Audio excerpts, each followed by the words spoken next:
ಆ ಒಂದು ಹೇಳಿಕೆ ರಾಹುಲ್ ಗಾಂಧಿ ಗೊತ್ತಿದ್ದು ಹೇಳಿದ್ರು, ಗೊತ್ತಿಲ್ಲದೆ ಹೇಳಿದ್ರು, ಅಥವಾ ದುರುದ್ದೇಶಕ ಪೂರ್ವಕವಾಗಿ ಹೇಳಿದ್ರು, ಆತನ ಬಗ್ಗೆ ನಾವು ಮರುಕೊಂಡ್ಬಿಟ್ಟಿದ್ದೆ, ಸಿಟ್ಟು ಬರಲ್ಲ. ಯಾಕೆ ಮನುಷ್ಯ ಇನ್ನೂ ಆ ಬಾಲಿಶತನದಲ್ಲಿ ಮುಳುಗೋಗ್ಬಿಟ್ಟಿದ್ದಾರೆ?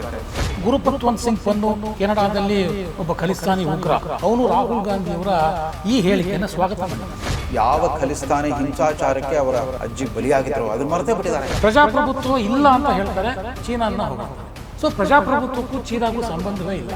ಇದು ಯಾವ ರಾಹುಲ್ ಗಾಂಧಿ ಪದೇ ಪದೇ ಪ್ರಜಾಪ್ರಭುತ್ವ ಸಂವಿಧಾನ ಅಂತ ಮಾತಾಡ್ತಿರೋ ರಾಹುಲ್ ಗಾಂಧಿ ವಂಶ ಪಾರಂಪರ್ಯ ರಾಜಕಾರಣದ ಕುಡಿಯನ್ನು ಮರೆತೇ ಬಿಟ್ಟಿದ್ದಾರೆ. ಸೋನಿಯಾ ಗಾಂಧಿ ಅವರ ಮಗ ಅನ್ನೋಬಿಟ್ರೆ ಇನ್ಯಾವ ಅರ್ಹತೆ ಅವರಿಗೆ?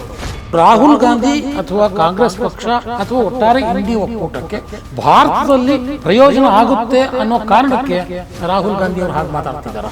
ಯಾರು ಅವ್ರ ಬಾಯಿಂದ ಈ ತರ ಮಾತುಗಳನ್ನು ಬಿತ್ತರಿಸ್ತಾ ಇದ್ದಾರೆ ಅದು ಅರ್ಥವಾಗ್ತಾ ಇದೆ. ಆ ನೇಪಥ್ಯದ ಕಲಾವಿದರು ಯಾರು ಅವರೇ ಪರಿಚಯ ಮಾಡ್ಕೊಂಡು ಜಗತ್ತು ಯಾವುದೋ ಒಂದು ಪಿತೂರಿಯ ಒಂದು ದಾಳವಾಗಿ ಇಲ್ಲಿ ಉಪಯೋಗಿಸ್ಕೊಳ್ತಾ ಇದ್ದಾರೆ ರಾಹುಲ್ ಗಾಂಧಿ ಅವರನ್ನ. ಅವ್ರು ಎಂತವ್ರು ಅಂತ ನಿಮ್ಗೆ ಗೊತ್ತಿರಲಿಲ್ಲ, ಅವ್ರಿಗೆ ಪೂರ್ವಾಪರ ಹಿನ್ನೆಲೆ ನಿಮ್ಗೆ ಗೊತ್ತಿರಲಿಲ್ಲ. ರಾಹುಲ್ ಗಾಂಧಿ ಈ ರೀತಿಯ ಸುಳ್ಳುಗಳನ್ನ ಹೇಳೋದ್ರ ಮುಖಾಂತರ ಏನನ್ನ ಸಾಧಿಸೋಕೆ ಹೊರಟಿದ್ದಾರೆ? ಯೋಗ್ಯತೆ, ಅರ್ಹತೆ, ಸಾಧನೆ, ಬಲ ಅಂತ ಯಾವ ನಾಯಕರನ್ನು ಉಳಿಸ್ಕೊಳ್ಳಿಕ್ಕೆ ಸಾಧ್ಯವಾಯಿತು? ಉಳಿಸ್ಕೊಂಡಿರೋದೆಲ್ಲ ಕೆ.ಸಿ. ವೇಣುಗೋಪಾಲ್, ಸುರ್ಜೇವಾಲಾ ಮತ್ತು ಈ ಜಯರಾಮ್ ರಮೇಶ್ ತರದವರು. ಸಭ್ಯತೆ, ಶಿಷ್ಟಾಚಾರಗಳ ಪಾಲನೆ ಮಾಡದೇ ಇದ್ರೆ ನೀವು ಎಷ್ಟು ಚುನಾವಣೆಗೆ ಪ್ರಧಾನಮಂತ್ರಿ ಆದ್ರೂ ಅಷ್ಟೇ, ಆಗದೇ ಇದ್ರು ಅಷ್ಟೇ. ಸ್ನೇಹಿತರೆ ನಮಸ್ಕಾರ, ಹೊಸ ದಿಗಂತ ಡಿಜಿಟಲ್ ಚಾನಲ್ಗೆ ಸ್ವಾಗತ. ಇವತ್ತು ಸೆಪ್ಟೆಂಬರ್ 11. ಇವತ್ತಿಗೆ ಸರಿಯಾಗಿ 130 ವರ್ಷಗಳ ಹಿಂದೆ ಅಮೆರಿಕಾದ ಶಿಕಾಗೋ ನಗರದಲ್ಲಿ ಸ್ವಾಮಿ ವಿವೇಕಾನಂದರು ಅದ್ಭುತವಾದಂಥ ಭಾಷಣವನ್ನು ಮಾಡಿದರು. ಇವತ್ತಿಗೂ ಸಹ ಕೋಟ್ಯಂತರ ಭಾರತೀಯರಿಗೆ ಆ ಭಾಷಣ ಸ್ಫೂರ್ತಿದಾಯಕ ಮತ್ತು ಪ್ರೇರಣಾದಾಯಕ. ಆದರೆ ದುರಂತ ನೋಡಿ, ದುರಾದೃಷ್ಟ ನೋಡಿ, 130 ವರ್ಷಗಳ ನಂತರ ಭಾರತೀಯರೊಬ್ಬರು ಅಮೆರಿಕಾದಲ್ಲಿ ಮಾಡಿದ ಭಾಷಣವನ್ನು ನಾವು ಆತಂಕದಿಂದ ವಿಶ್ಲೇಷಣೆ ಮಾಡುವಂತಹ ಪರಿಸ್ಥಿತಿ ಬಂದಿದೆ. ನಿಮಗೆ ಅರ್ಥ ಆಗಿರಬೇಕು. ಭಾರತದ ಅಧಿಕೃತ ಪ್ರತಿಪಕ್ಷದ ನಾಯಕ ರಾಹುಲ್ ಗಾಂಧಿ ಕಳೆದ 2 ದಿನಗಳಿಂದ ಅಮೆರಿಕ ಪ್ರವಾಸದಲ್ಲಿದ್ದಾರೆ. ಅಲ್ಲಿ ಅನೇಕ ಸಭೆಗಳಲ್ಲಿ ಅನೇಕ ರೀತಿಯಲ್ಲಿ ತಮ್ಮ ವಾದವನ್ನು ಮಂಡಿಸ್ತಾ ಇದ್ದಾರೆ, ತಮ್ಮ ಭಾಷಣವನ್ನು ಮಾಡ್ತಾ ಇದ್ದಾರೆ. ಅವರ ಭಾಷಣಗಳು ಭಾರತದ ಹಿತದೃಷ್ಟಿಯಿಂದ ಯಾವ ರೀತಿ, ಯಾವ ಮಟ್ಟಕ್ಕೆ ಪರಿಣಾಮ ಬೀರುತ್ತೆ ಅನ್ನೋದನ್ನು ವಿಶ್ಲೇಷಣೆ ಮಾಡಲಿಕ್ಕೆ ನಮ್ಮ ಜೊತೆ ಹಿರಿಯ ಪತ್ರಕರ್ತರಾದಂತಹ ರವೀಂದ್ರ ರೇಷ್ಮೆ ಅವರಿದ್ದಾರೆ. ರವೀಂದ್ರ ರೇಷ್ಮೆ ಅವರಿಗೆ ನಾನು ಸ್ವಾಗತವನ್ನು ಬಯಸ್ತೇನೆ. ನಮಸ್ಕಾರ ರವೀಂದ್ರ ರೇಷ್ಮೆ ಅವರು. ನಮಸ್ಕಾರ. ರಾಹುಲ್ ಗಾಂಧಿಯವರ ಭಾಷಣಕ್ಕೆ ಮುಂಚೆ ನಾನು ಸ್ವಾಮಿ ವಿವೇಕಾನಂದರ ಭಾಷಣವನ್ನು ಒಂದೇ ಒಂದು ಎಳೆಯನ್ನು ಜ್ಞಾಪಿಸ್ಕೋಬೇಕು. ತಮ್ಮ ಭಾಷಣದಲ್ಲಿ ವಿವೇಕಾನಂದರು ಹೇಳ್ತಾರೆ, ಬೌದ್ಧ ಮತ್ತು ಸಿಖ್ ಧರ್ಮವನ್ನು ಕೊಟ್ಟಂತಹ ಹಿಂದೂ ಧರ್ಮದಿಂದ ನಾನು ಬಂದಿದ್ದೇನೆ. ಆ ಧರ್ಮದ ಪರವಾಗಿ ನಾನು ನಿಮ್ಮನ್ನೆಲ್ಲ ಇವತ್ತು ನನ್ನ ಭಾಷಣಕ್ಕೆ ಸ್ವಾಗತಿಸ್ತೇನೆ ಅನ್ನುವಂಥ ಮಾತನ್ನು ಹೇಳ್ತಾರೆ.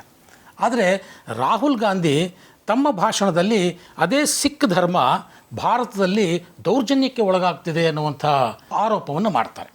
ಸೊ ಈ ರೀತಿಯ ಆರೋಪ ಸುಳ್ಳು ಅನ್ನುವಂಥ ಬಹಳ ವ್ಯಾಪಕವಾಗಿ ಇಲ್ಲಿ ಚರ್ಚೆ ಆಗ್ತಾ ಇದೆ. ಆ ಒಂದು ಹೇಳಿಕೆ ರಾಹುಲ್ ಗಾಂಧಿ ಗೊತ್ತಿದ್ದು ಹೇಳಿದ್ರು, ಗೊತ್ತಿಲ್ಲದೆ ಹೇಳಿದ್ರು, ಅಥವಾ ದುರುದ್ದೇಶಕ ಪೂರ್ವಕವಾಗಿ ಹೇಳಿದ್ರು ಅಂತ ನಿಮ್ಮ ಮನಸ್ಸಿಗೆ? ಸ್ವಾಮಿ ವಿವೇಕಾನಂದರು 19ನೇ ಶತಮಾನದ ಒಂದು ಅದ್ಭುತ ಸಮಾಜ ಸುಧಾರಕ, ಮೇಧಾವಿ, ಚಿಂತಕ, ಒಂದು ಆಧ್ಯಾತ್ಮಿಕ ನಾಯಕ ಕೂಡ. ತಮ್ಮ ಯೌವನದಲ್ಲೇ ಅಗಾಧತೆಯನ್ನು ಸಾಧಿಸಿದಂಥ ಒಬ್ಬ ಮಹಾಪುರುಷ. 21ನೇ ಶತಮಾನದ ರಾಹುಲ್ ಗಾಂಧಿ ವಿವೇಕಾನಂದ ಅಲ್ಲ, ಅದು ಮೊದಲನೇ ವಾಸ್ತವ.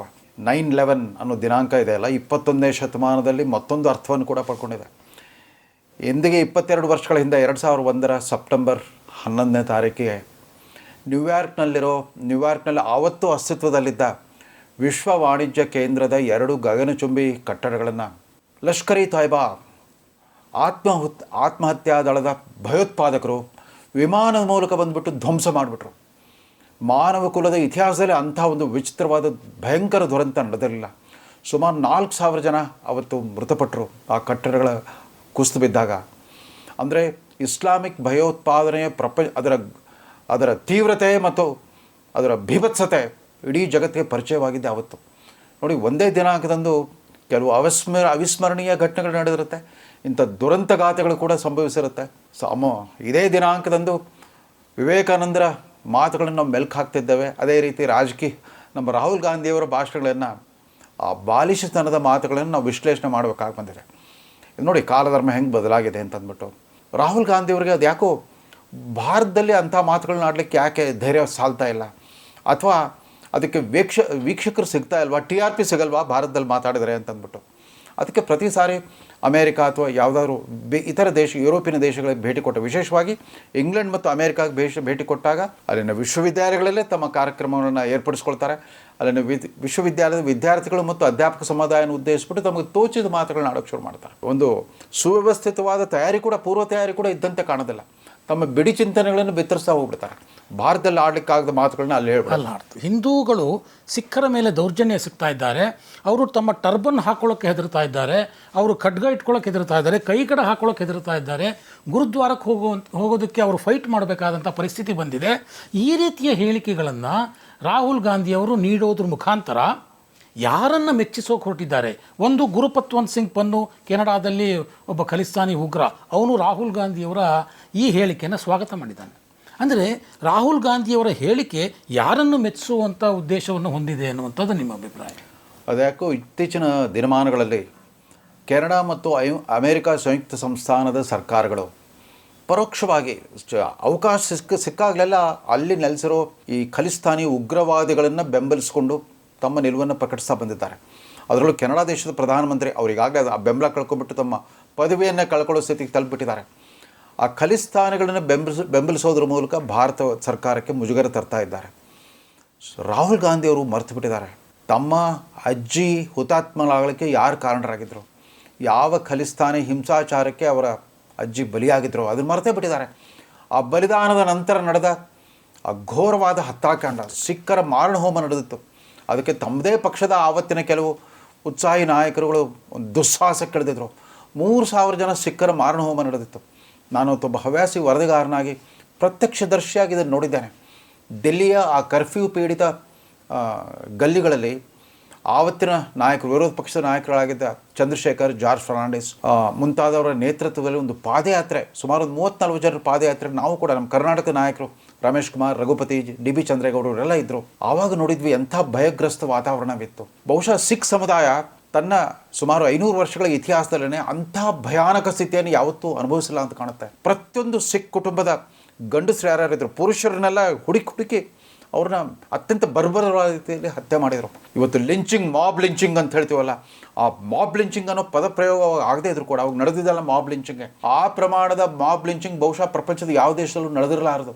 ಅದ್ರ ಬಗ್ಗೆ ಇವತ್ತಿಗೂ ಕೂಡ ಕಾಂಗ್ರೆಸ್ ಪಕ್ಷ ಸಿಖ್ ಸಮುದಾಯಕ್ಕೆ ಹೇಳಬೇಕಾದ ರೀತಿಯಲ್ಲಿ ಕ್ಷಮೆಯಾಚನೆ ಮಾಡೇ ಇಲ್ಲ, ವಿಷಾದ ವ್ಯಕ್ತಪಡಿಸಿಲ್ಲ. ಕೊನೆಗೂ ಯಾರು ಮಾಡಿದ್ರು ಗೊತ್ತಾ? ಪಾಪ ಡಾಕ್ಟರ್ ಮನಮೋಹನ್ ಸಿಂಗ್ ಅವರು ಪ್ರಧಾನಮಂತ್ರಿ ಆದಮೇಲೆ ಅಮೃತ್ಸರದ ಸುವರ್ಣ ಮಂದಿರಕ್ಕೆ ಹೋಗ್ಬಿಟ್ಟು ಅಲ್ಲಿ ಬೂಟ್ ಪಾಲಿಷ್ ಮಾಡೋದ್ರ ಮೂಲಕ, ಕರಸೇವೆ ಮಾಡೋದ್ರ ಮೂಲಕ ಪ್ರಾಯಶ್ಚಿತ್ತವನ್ನು ಅನುಭವಿಸ್ಬಿಟ್ಟು ಅವ್ರಿಗೆ ಕ್ಷಮೆಗೆ ಉಳಿದಂತೆ ಗಾಂಧಿ ಕುಟುಂಬದ ಸದಸ್ಯರು ಯಾರೂ ಕೂಡ ಇವತ್ತು ಹೃದಯಪೂರ್ವಕವಾಗಿ ಅವ್ರಿಗೆ ಕ್ಷಮೆಯಾಚನೆ ಮಾಡಲಿಲ್ಲ. ಆಮೇಲೆ ಅವತ್ತು ಆ ಘಟನೆಗೆ ಕಾರಣರಾಗಿರೋ ಜಗದೀಶ್ ಟೈಟ್ಲರ್ ಅಂತ ನಾಯಕರುಗಳು ಇವತ್ತಿಗೂ ಕೂಡ ಕಾಂಗ್ರೆಸ್ ಪಕ್ಷದಲ್ಲಿ ಮುಂದುವರೆದಿದ್ದಾರೆ. ಅವರಿಗೆ ಕಾಂಗ್ರೆಸ್ ಪಕ್ಷದಿಂದ ಉಚ್ಚಾಟನೆ ಮಾಡಿಲ್ಲ, ಅವರಿಂದ ಒಂದು ಸುರಕ್ಷಿತ ಅಂತರ ಕಾಪಾಡಿಕೊಂಡಿಲ್ಲ. ಈ ಹಿನ್ನೆಲೆ ಇರೋ ರಾಹುಲ್ ಗಾಂಧಿಯವರು ಅದ್ಯಾಕೆ ಇದ್ದಕ್ಕಿದ್ದಂತೆ ಈ ಸಿಖ್ರ ಬಗ್ಗೆ ಪ್ರಸ್ತಾಪಿಸಿದ್ರು? ಇಲ್ಲದ ವಿಷಯವನ್ನು ಅದು ಸತ್ಯ ಅನ್ನೋ ರೀತಿಯಲ್ಲಿ ಬಿಂಬಿಸೋ ಪ್ರಯತ್ನ ಮಾಡಿದ್ರಲ್ಲ. ಎಲ್ಲಿ ಸಿಖ್ರ ಧಾರ್ಮಿಕ ಆಚರಣೆಗಳಿಗೆ ಯಾರು ಅಡ್ಡಿಪಡಿಸಿದ್ದಾರೆ? ಬಹುಶಃ ಅವ್ರ ಮನಸ್ಸಲ್ಲಿ ಇದ್ದಿದ್ದು ಕರ್ನಾಟಕದಲ್ಲಿ ಹಿಂದೆ ಕಾಲೇಜುಗಳಲ್ಲಿ ಸಮವಸ್ತ್ರದ ಬದಲು ಮುಸ್ಲಿಂ ವಿದ್ಯಾರ್ಥಿನಿಯರಿಗೆ ಹಿಜಾಬ್ ಧರಿಸ್ಕೊಡ್ದು, ಯಾವುದೇ ಧಾರ್ಮಿಕ ವಸ್ತ್ರ ಧರಿಸ್ಕೊಡ್ದು ಅನ್ನೋ ಒಂದು ವಿವಾದ ಏನಿತ್ತು, ಅದನ್ನು ಮನಸ್ಸಲ್ಲಿ ಇಟ್ಕೊಂಡು ಅದನ್ನು ಹೇಳಕ್ಕೆ ಧೈರ್ಯ ಆಗಿಲ್ಲ ಅವ್ರಿಗೆ. ಅಮೇರಿಕದ ನೆಲದಲ್ಲಿ ಯಾಕೆ ಭಾರತೀಯ ಮುಸಲ್ಮಾನರ ಬಗ್ಗೆ ಮಾತಾಡಲಿಲ್ಲ? ಇದ್ದಕ್ಕಿದ್ದ ಸಿಖ್ ಸಮುದಾಯವನ್ನು ಯಾಕೆ ಎಳೆತಂದರು ರಾಹುಲ್ ಗಾಂಧಿ? ಗೊತ್ತಾಗ್ತಾ ಇಲ್ಲ. ಅವ್ರು ಯಾವುದ್ರ ಬಗ್ಗೆಯೂ ಆತ್ಮವಿಶ್ವಾಸ ಇಲ್ಲ. ಯಾಕಂತಂದರೆ ಹಿಂದೆ ಕಳೆದ ವರ್ಷ ಪಂಜಾಬಿನ ವಿಧಾನಸಭೆ ಚುನಾವಣೆ ಬಂದಾಗ ಇವರ ಹೈಕಮಾಂಡು, ಅಂದರೆ ಇವರ ತಾಯಿ ಮತ್ತು ಇವರ ಸಹೋದರಿ, ಆ ಪಂಜಾಬ್ ರಾಜ್ಯದ ಒಬ್ಬ ಗೌರವಾನ್ವಿತ ಮುಖ್ಯಮಂತ್ರಿ ಅಮರಿಂದರ್ ಸಿಂಗ್ ಅವ್ರನ್ನ ಅವಮಾನಿಸ್ಬಿಟ್ಟು ಪದವಿಯಿಂದ ತೆಗೆದುಬಿಟ್ಟು ತಾವೇನು ರಾಜಕೀಯ ಪರಿವರ್ತನೆ ತರಲಿಕ್ಕೆ ಹೊರಟಿದ್ವಿ ಅಂತ ಅಂದ್ಕೊಂಡ್ಬಿಟ್ರು. ನಿರ್ನಾಮ ಆಗೋಗಿತ್ತು. ರಾಜಕಾರಣಿ ಅಲ್ಲದ ಒಬ್ಬ ರಾಜಕಾರಣಿ ಅರವಿಂದ್ ಕೇಜ್ರಿವಾಲರ ಆಮ್ ಆದ್ಮಿ ಪಕ್ಷದ ಎದುರು ಕಾಂಗ್ರೆಸ್ ಪೂರ್ತಿಯಾಗಿ ಧೂಳಿಪಟ ಆಗೋಗ್ಬಿಡ್ತು. ಈಗ ಇದ್ದಕ್ಕಿದ್ದಂತೆ ಸಿಖ್ ಸಮುದಾಯವನ್ನು ಈ ರೀತಿ ಬಿಂಬಿಸೋ ಪ್ರಯತ್ನ ಯಾಕೆ ಮಾಡ್ತಿದ್ದಾರೆ? ಪಂಜಾಬನ್ನಾಗಲೇ ಕಳ್ಕೊಂಡಿದ್ದಾಗಿದೆ. ಈಗೇನೋ ಇತ್ತೀಚಿನ ಲೋಕಸಭಾ ಚುನಾವಣೆ ನಂತರ ಇಲ್ಲದ ಉತ್ಸಾಹ ಬಂದುಬಿಟ್ಟಿದೆ, ಗೆದ್ದೆ ಬಿಟ್ಟಿದ್ದೀವಿ ಅಂತಂದ್ಬಿಟ್ಟು. ಸೆಂಚುರಿ ಬಾರಿಸ್ಲಿಕ್ಕೆ ಒಂದು ಸೀಟ್ ಕಡಿಮೆ ಇದ್ರೂ ಕೂಡ ಗೆದ್ದಿದ್ದೀವಿ ಅನ್ನೋ ಉತ್ಸಾಹದಲ್ಲಿ ಮತ್ತೆ ಮಾತಾಡ್ತಾ ಇದ್ದಾರೆ. ಮತ್ತೆ ಅದಕ್ಕೆ ಕೆದಕೋದು ಬೇಕಾಗಿಲ್ಲ. ಯಾಕಂದರೆ ಇಂದಿರಾ ಗಾಂಧಿಯವ್ರ ಹತ್ಯೆ ನಂತರದ ಆ ಸಿಖ್ಖರ ಮಾರಣಹೋಮ, ತದನಂತರ ಸುಮಾರು 9 ವರ್ಷಗಳ ಕಾಲ ಇಡೀ ಪಂಜಾಬ್ ರಾಜ್ಯ ಒಂದು ಅಗ್ನಿಕುಂಡ ಆಗೋಗ್ಬಿಟ್ಟಿತ್ತು. ಈ ಖಲಿಸ್ತಾನಿ ಹಿಂಸಾಚಾರಕ್ಕೆ ಬರೀ ಹಿಂದೂಗಳಷ್ಟೇ ಅಲ್ಲ, ಸಿಖ್ರು ಕೂಡ, ಅಮಾಯಕ ಸಿಖ್ರು ಕೂಡ ಬಲಿಯಾದರು. ಯಾರ್ಯಾರು ಸರ್ಕಾರ ಜೊತೆಗೆ ಗುರುತಿಸ್ಕೊಂಡಿದ್ದಾರೆ ಅಥವಾ ಖಲಿಸ್ತಾನಿ ಹಿಂಸಾಚಾರಕ್ಕೆ ವಿರೋಧಿಸಿದ್ದಾರೆ ಅಂತ ಗೊತ್ತಿದ್ದವ್ರನ್ನೆಲ್ಲ ಗುರಿ ಇಟ್ಟು ಅವತ್ತು ಹತ್ಯೆ ಮಾಡ್ತಾ ಬಂದಿದ್ರು. ಕಡೆಗೂ ಅದು ಶಮನ ಮಾಡಿದ್ದು ಚಂದ್ರಶೇಖರ್ ಮತ್ತು ಪಿ ವಿ ನರಸಿಂಹ ಪ್ರಧಾನಮಂತ್ರಿ ಆಗಿದ್ದಾಗ ಅದನ್ನು ಶಮನಗೊಳಿಸಿದ್ರು, ಸಾಕಷ್ಟು ಅದನ್ನು ಹತೋಟಿಗೆ ತಂದರು. ಇವತ್ತು ಮತ್ತೆ ಯಾಕೆ ಆ ನಂದಿರೋ ಆ ಬೆಂಕಿಯ ಕಿಡಿಯನ್ನು ಮತ್ತೆ ಹೊತ್ತಿಸೋ ಪ್ರಯತ್ನ ಮಾಡ್ತಾರೆ ರಾಹುಲ್ ಗಾಂಧಿ ಅರ್ಥವಾಗ್ತಾ ಇಲ್ಲ. ಅಂದರೆ ರಾಹುಲ್ ಗಾಂಧಿಯವರ ಮನಸ್ಥಿತಿ ಯಾವಾಗಲೂ ಈ ರೀತಿಯ ದೇಶ ವಿರೋಧಿ ಚಿಂತನೆಗಳನ್ನೇ ಹೊತ್ಕೊಂಡಿರ್ತದೆ. ಇನ್ನೊಂದು ಮಾತನ್ನು ಹೇಳಿದರು, ಬಹುಶಃ ರಾಹುಲ್ ಗಾಂಧಿಯವರು ಏನೇನು ಮಾತಾಡಿದ್ದಾರೆ ಅಂತ ನಾನು ಒಂದು ಲಿಸ್ಟೇ ಮಾಡ್ಕೊಂಡು ಬಂದ್ಬಿಟ್ಟೆ. ಅದು ಬಹುಶಃ 1 ಗಂಟೆ 2 ಗಂಟೆಯಲ್ಲಿ ಮುಗಿಯುವಂಥದ್ದಲ್ಲ ಅನಿಸುತ್ತೆ, ಅಷ್ಟೊಂದು ಮಾತುಗಳಿದ್ದಾವೆ. ಆದರೆ ಅವರು ಮಹಿಳೆಯರ ಬಗ್ಗೆ ಒಂದು ಮಾತನ್ನು ಹೇಳಿದ್ರು. ಭಾರತದಲ್ಲಿ ಮಹಿಳೆಯರನ್ನು ಭಾಳ ಕೆಟ್ಟದಾಗಿ ನೋಡ್ಕೊಳ್ಳೋದಾಗ್ತಾ ಇದೆ, ಭಾಳ ಕೀಳಾಗಿ ನೋಡ್ಕೊಳ್ಳೋದಾಗ್ತಾ ಇದೆ, ಅವ್ರಿಗೆ ಗೌರವ ಕೊಡ್ತಾ ಇಲ್ಲ, ಅವ್ರಿಗೆ ಸಮಾನ ಅವಕಾಶಗಳಿಲ್ಲ, ಈ ರೀತಿ. ಸೊ 65 ವರ್ಷ ಕಾಂಗ್ರೆಸ್ ಆಡಳಿತ ಮಾಡಿ ಈಗ ಮಹಿಳೆಯರಿಗೆ ಸಮಾನ ಅವಕಾಶವಿಲ್ಲ ಅಂತಂದರೆ ಮೂಲತಃ ಅವರೇ ಕಾರಣ ಆಗಬೇಕಲ್ವ? ಅವರಲ್ಲಿ ಭಾರತ ಅಂತ ಹೇಳಿಲ್ಲ, ಭಾರತೀಯ ಜನತಾ ಪಕ್ಷ ಮತ್ತು ಆರ್ ಎಸ್ ಎಸ್. ನನಗೆ ಇದು ಅರ್ಥ ಆಗ್ತಾ ಇಲ್ಲ. ರಾಹುಲ್ ಗಾಂಧಿ ಅವ್ರಿಗೆ ಅವರ ಚುನಾವಣಾ ಎದುರಾಳಿ ಭಾರತೀಯ ಜನತಾ ಪಕ್ಷ ಮತ್ತು ನರೇಂದ್ರ ಮೋದಿಯೇ ಹೊರತು ಆರ್ ಎಸ್ ಎಸ್ ಅಥವಾ ಮೋಹನ್ ಭಾಗವತರಲ್ಲ. ಆರ್ ಎಸ್ ಎಸ್ ಅದು ಅಧಿಕೃತ ರಾಜಕೀಯ ಪಕ್ಷವಲ್ಲ, ಮೋಹನ್ ಭಾಗವತ್ ಒಬ್ಬ ಪೊಲಿಟಿಕಲ್ ಲೀಡರ್ ಅಲ್ಲ. ಆದರೆ ಪೊಲಿಟಿಕಲ್ ಐಡಿಯಾಲಜಿ ಕೊಟ್ಟಿರ್ಬೋದು ಭಾರತೀಯ ಜನತಾ ಪಕ್ಷಕ್ಕೆ. ಭಾರತೀಯ ಜನತಾ ಪಕ್ಷ ಇವತ್ತಿಗೂ ಕೂಡ ಆರ್ ಎಸ್ ಎಸ್ಸನ್ನು ತನ್ನ ಒಂದು ಪೂರ್ವಾಶ್ರಮದ ಒಂದು ಸಾಂಸ್ಕೃತಿಕ ಪ್ರೇರಣೆ ಅಲ್ಲಿಂದ ಪಡ್ಕೊಳ್ತಾ ಬಂದಿದ್ದಾರೆ, ಅದು ನಿಜ. ಆದರೆ ಪದೇ ಪದೇ ಆರ್ ಎಸ್ ಎಸ್ನ ಎಳೆದು ತರೋದ್ರ ಮೂಲಕ ಏನು ಸಾಧಿಸ್ಲಿಕ್ಕೆ ಹೊರಟಿದ್ದಾರೆ? ಕಳೆದ 10 ವರ್ಷದಿಂದ ಭಾರತದ ಸಂವಿಧಾನಕ್ಕೆ, ಭಾರತದ ಪ್ರಜಾಪ್ರಭುತ್ವಕ್ಕೆ ಸಂಚಕಾರ ಬಂದಿರೋದೇ ಈ ಮೋದಿ ಮತ್ತು ಆರ್ ಎಸ್ ಎಸ್ನಿಂದ ಅನ್ನೋ ಇದೇ ಚಿತ್ರಣವನ್ನು ಎಷ್ಟು ಸಾರಿ ಪೇಂಟ್ ಮಾಡ್ತಾ ಹೋಗ್ತಾರೆ. ಅದಕ್ಕೆ ಭಾರತದ ಜನ ಪದೇ ಪದೇ ತಮ್ಮ ಅಭಿಪ್ರಾಯವನ್ನು ಪ್ರಕಟಿಸಿದ್ದಾಗಿದೆ. 2014 ಲೋಕಸಭಾ ಚುನಾವಣೆ, 2019 ಲೋಕಸಭಾ ಚುನಾವಣೆ ಮತ್ತು ತೀರಾ ಇತ್ತೀಚಿನ 2023 ಲೋಕಸಭಾ ಚುನಾವಣೆ, ಸತತವಾಗಿ 3ನೇ ಬಾರಿಗೆ ಒಬ್ಬ ನರೇಂದ್ರ ಮೋದಿಯನ್ನು, ಒಬ್ಬ ಹಿಂದುಳಿದ ವರ್ಗದ ನಾಯಕನಿಗೆ 3ನೇ ಬಾರಿ ಮತ್ತೆ ಪ್ರಧಾನಮಂತ್ರಿ ಪದವಿಗೆ ತಂದಿದ್ದಾರೆ ಅಂತಂದರೆ ರಾಹುಲ್ ಗಾಂಧಿ ಮಾತಿನಲ್ಲಿ ಎಷ್ಟರ ಮಟ್ಟಿಗೆ ಸತ್ಯಾಂಶ ಇದೆ? ಅವರು ಜನಮಾನಸವನ್ನು ಅರ್ಥ ಮಾಡ್ಕೊಂಡೇ ಇಲ್ವಾ? ಕನ್ಯಾಕುಮಾರಿಯಿಂದ ಕಾಶ್ಮೀರದವರೆಗೂ ಭಾರತ್ ಜೋಡೋ ಯಾತ್ರೆ ಅಂತ ಪಾದಯಾತ್ರೆ ಮಾಡಿದರು. ಆಮೇಲೆ ಈ ಕಡೆ ಮಣಿಪುರದಿಂದ ಮುಂಬೈವರೆಗೂ ಕೂಡ ಮತ್ತೆ ಅದನ್ನು ಮುಂದುವರಿಸಿದರು, ಸಂಚಾರಿ ಯಾತ್ರೆ ಮಾಡಿದರು. ಅಷ್ಟೆಲ್ಲ ಮಾಡಿದ ಮೇಲೆ ಕೂಡ ಭಾರತ ಮತ್ತು ಭಾರತೀಯರ ಮನಸ್ಥಿತಿ ಅವ್ರಿಗೆ ಅರ್ಥವಾಗಿಲ್ಲ ಅಂತಂದರೆ ಆತನ ಬಗ್ಗೆ ನಾವು ಮರುಕ ಹುಟ್ಟುತ್ತೆ, ಸಿಟ್ಟು ಬರಲ್ಲ. ಯಾಕೆ ಈ ಮನುಷ್ಯ ಇನ್ನೂ ಆ ಬಾಲಿಷ್ತನದಲ್ಲೇ ಮುಳುಗೋಗ್ಬಿಟ್ಟಿದ್ದಾರೆ ಅಂತಂದ್ಬಿಟ್ಟು. ಇವರ ಸಲಹೆಗಾರರು ಯಾರು, ಇವರು ಮಾರ್ಗದರ್ಶಕ ಯಾರು, ಇವರ ರಾಜಕೀಯ ಗುರುಗಳು ಯಾರು ಅಂತ ನಾವು ನೋಡಬೇಕಾಗಿದೆ. ಅಲ್ಲಿ ನೋಡಿ 81ರ ಹರೆಯದಲ್ಲಿರೋ ನಮ್ಮ ಸ್ಯಾಮ್ ಪಿತ್ರೋಡ ಅವ್ರಿಗೆ ಗುರುಗಳು. ಅವರು ಅನಿವಾಸಿ ಭಾರತೀಯ ಕಾಂಗ್ರೆಸ್ಸಿನ ಅಧ್ಯಕ್ಷರು. ಅವ್ರಿಗೆ ಇತ್ತೀಚೆಗೆ ಬಿಟ್ಕೊಟ್ಟು ರಾಜೀನಾಮೆ ಕೊಟ್ಟಿದ್ರು, ಮತ್ತೆ ಅವ್ರನ್ನ ಪುನರ್ನೇಮಕ ಮಾಡಿದ್ದಾರೆ. ಇವ್ರಿಗೆಲ್ಲ ಅಲ್ಲಿ ವಿರೋಚಿತ ಸ್ವಾಗತ ರಾಜೋಪಚಾರ ಮಾಡ್ತಿರೋದಲ್ಲ ಈ ಸ್ಯಾಮ್ ಪಿತ್ರೋಡ. ಸ್ವತಃ ಸ್ಯಾಮ್ ಪಿತ್ರೋಡಗೆ ಯಾಕೆ ಈ ವ್ಯಸನ ಕಾಡ್ತಾ ಇದೆ? ಏನೇ ಆಗಲಿ ರಾಹುಲ್ ಗಾಂಧಿ ಪ್ರಧಾನಮಂತ್ರಿ ಆಗಲೇಬೇಕು ಅಂತ ಮೊನ್ನೆ ಯಾರು ಕೇಳಿದ್ದಾರೆ. ಅವ್ರು ಪ್ರಧಾನಮಂತ್ರಿ ಆಗ್ಬೋದಾ ಅಂತ ಕೇಳಿದ್ರು. ಯಾಕೆ ಆಗಬಾರ್ದು? ಅವ್ರಿಗೆ ಅತ್ಯಂತ ಉನ್ನತ ವ್ಯಾಸಂಗ ಮಾಡಿರುವಂಥ ಒಬ್ಬ ಬುದ್ಧಿವಂತ ಮನುಷ್ಯ, ಕ್ರಿಯಾಶೀಲ ಮನುಷ್ಯ, ಅವ್ರಿಗೆ ರಾಜಕೀಯ ತಂತ್ರಗಾರಿಕೆ ನಿಪುಣ ಆತ ಅಂತೆಲ್ಲ ವರ್ಣಿಸ್ತಾ ಇದ್ದಾರೆ ಸ್ಯಾಮ್ ಪಿತ್ರೋಡ. ಆ ಸ್ಯಾಮ್ ಪಿತ್ರೋಡ ಭಾರತದಲ್ಲಿ 80ರ ದಶಕದಲ್ಲಿ ಇವರ ತಂದೆ ಪ್ರಧಾನಮಂತ್ರಿ ಆಗಿದ್ದಾಗ ರಾಜೀವ್ ಗಾಂಧಿಯವರ ಸರ್ಕಾರದಲ್ಲಿ ಮಂತ್ರಿ ಪದವಿ ಇಲ್ಲದೇ ಇದ್ದರೂ ಕೂಡ STD ಟೆಲಿಫೋನ್ ಕ್ರಾಂತಿ ತಂದರು, ಕಂಪ್ಯೂಟರ್ ಕ್ರಾಂತಿ ತಂದರು, ಅನೇಕ ರೀತಿಯಲ್ಲಿ ಲಿಟ್ರಸಿ ಮಿಷನ್ ಅಂತಂದರು, ಸಾಕ್ಷರತಾ ಕಾರ್ಯಕ್ರಮ ಇತ್ಯಾದಿ ಒಂದು ವಿನೂತನವಾದ ಒಂದು ದಿಕ್ಸೂಚಿಯನ್ನು ಕೊಟ್ಟ ಸ್ಯಾಮ್ ಪಿತ್ರೋಡ ಅಂತ ಮೇಧಾವಿಗೆ ಅದ್ಯಾಕೆ ಈ ಅರುಮರುವ ಏನು ಅಂತ ವಯಸ್ಸಾದಮೇಲೆ ಈ ಥರ ಅನಿಸ್ಬಿಡ್ತಾ? ಈ ವ್ಯಕ್ತಿಯನ್ನು ಪ್ರಧಾನಮಂತ್ರಿಯಾಗಿ ಬಲವಂತವಾಗಿ ಹೇರಬೇಕು ಅಂದರೆ ಏನೋ ಒಂದು ಕಡೆ ಆ ಸೋನಿಯಾ ಗಾಂಧಿ ಕುಟುಂಬದ ರಾಜಶ್ರೇಯಸಕ್ಕೆ ತಮಗೂ ಒಂದು ಅಸ್ತಿತ್ವ ಉಳಿಯುತ್ತನ್ನೋ ಭ್ರಮೆಯಲ್ಲಿದ್ದಾರಾ ಅಂತ ಅನಿಸುತ್ತೆ. ಇನ್ನೊಂದು ಮಾತು ಹೇಳ್ತಾರೆ ರಾಹುಲ್ ಗಾಂಧಿ, ಮೋದಿನ ಕಂಡ್ರೆ ಈ 10 ವರ್ಷ ಭಾಳ ಭಯ ಇತ್ತು, 3ನೇ ಟರ್ಮಲ್ಲಿ ಅವ್ರಿಗೆ ಯಾವಾಗ ಸಂಪೂರ್ಣ ಬಹುಮತ ಬರಲಿಲ್ವೋ ಆಗ ಇಡೀ ದೇಶದ ಜನಕ್ಕೆ ಮೋದಿ ಬಗ್ಗೆ ಇದ್ದಂಥ ಭಯ ಹೊರಟೋಯ್ತು. ಯಾಕೆಂದರೆ ಭಾರತದಲ್ಲಿ ಮತ್ತೆ ಪ್ರಜಾಪ್ರಭುತ್ವ ಈಗ ಮತ್ತೆ ತನ್ನ ಅಸ್ತಿತ್ವವನ್ನು ಕಾಯ್ದುಕೊಳ್ಳುವಂಥ ಪರಿಸ್ಥಿತಿ ಬಂದಿದೆ ಅನ್ನುವಂಥ ಮಾತನ್ನು ಹೇಳ್ತಾರೆ. ಪ್ರಜಾಪ್ರಭುತ್ವ ಇಲ್ಲ ಅಂತ ಹೇಳ್ತಾರೆ, ಚೀನಾನ ಹೊಗಳ್ತಾರೆ. ಸೊ ಪ್ರಜಾಪ್ರಭುತ್ವಕ್ಕೂ ಚೀನಾಗೂ ಸಂಬಂಧವೇ ಇಲ್ಲ. ಇದು ಯಾವ ಮನಸ್ಥಿತಿ? ಪ್ರಜಾಪ್ರಭುತ್ವದ ಅರ್ಥ ಏನಂತ ಇವ್ರಿಗೆ ಏನಾದರೂ ಗೊತ್ತಾ? 2009ರ ಲೋಕಸಭಾ ಚುನಾವಣಾ ಸಂದರ್ಭದಲ್ಲಿ ಉದಯವಾಣಿ ದಿನಪತ್ರಿಕೆ ಅಂಕಣಕಾರರಾಗಿದ್ದ ಫಾದರ್ ಪ್ರಶಾಂತ್ ಮಾಡ್ತಾ, ಅವರು ಕ್ರೈಸ್ತ ಧರ್ಮಗುರುಗಳು ಮತ್ತು ಕನ್ನಡ ಪ್ರಾಧ್ಯಾಪಕ ಪ್ರೊಫೆಸರ್ ಕೂಡ ಆಗಿದ್ದರು. ಅವರು ಪ್ರಜಾಪ್ರಭುತ್ವ ಎಂಬ ವ್ರತ ಅಂತ ಒಂದು ಅದ್ಭುತವಾದ ಒಂದು ಅಂಕಣ ಲೇಖನವನ್ನು ಬರೆದಿದ್ರು.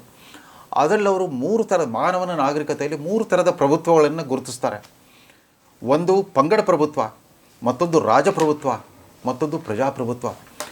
ಎಲ್ಲಿ ಜಾತಿ ಅಥವಾ ಧರ್ಮಾಧಾರಿತ ಯಜಮಾನಿಕೆ ಇರುತ್ತೋ, ಪಾಳೆಗಾರಿಕೆ ಇರುತ್ತೋ ಅದು ಪಂಗಡ ಪ್ರಭುತ್ವ. ಎಲ್ಲಿ ವಂಶ ಪಾರಂಪರ್ಯ ಆಳ್ವಿಕೆ ಇರುತ್ತೋ ಅದು ರಾಜಪ್ರಭುತ್ವ.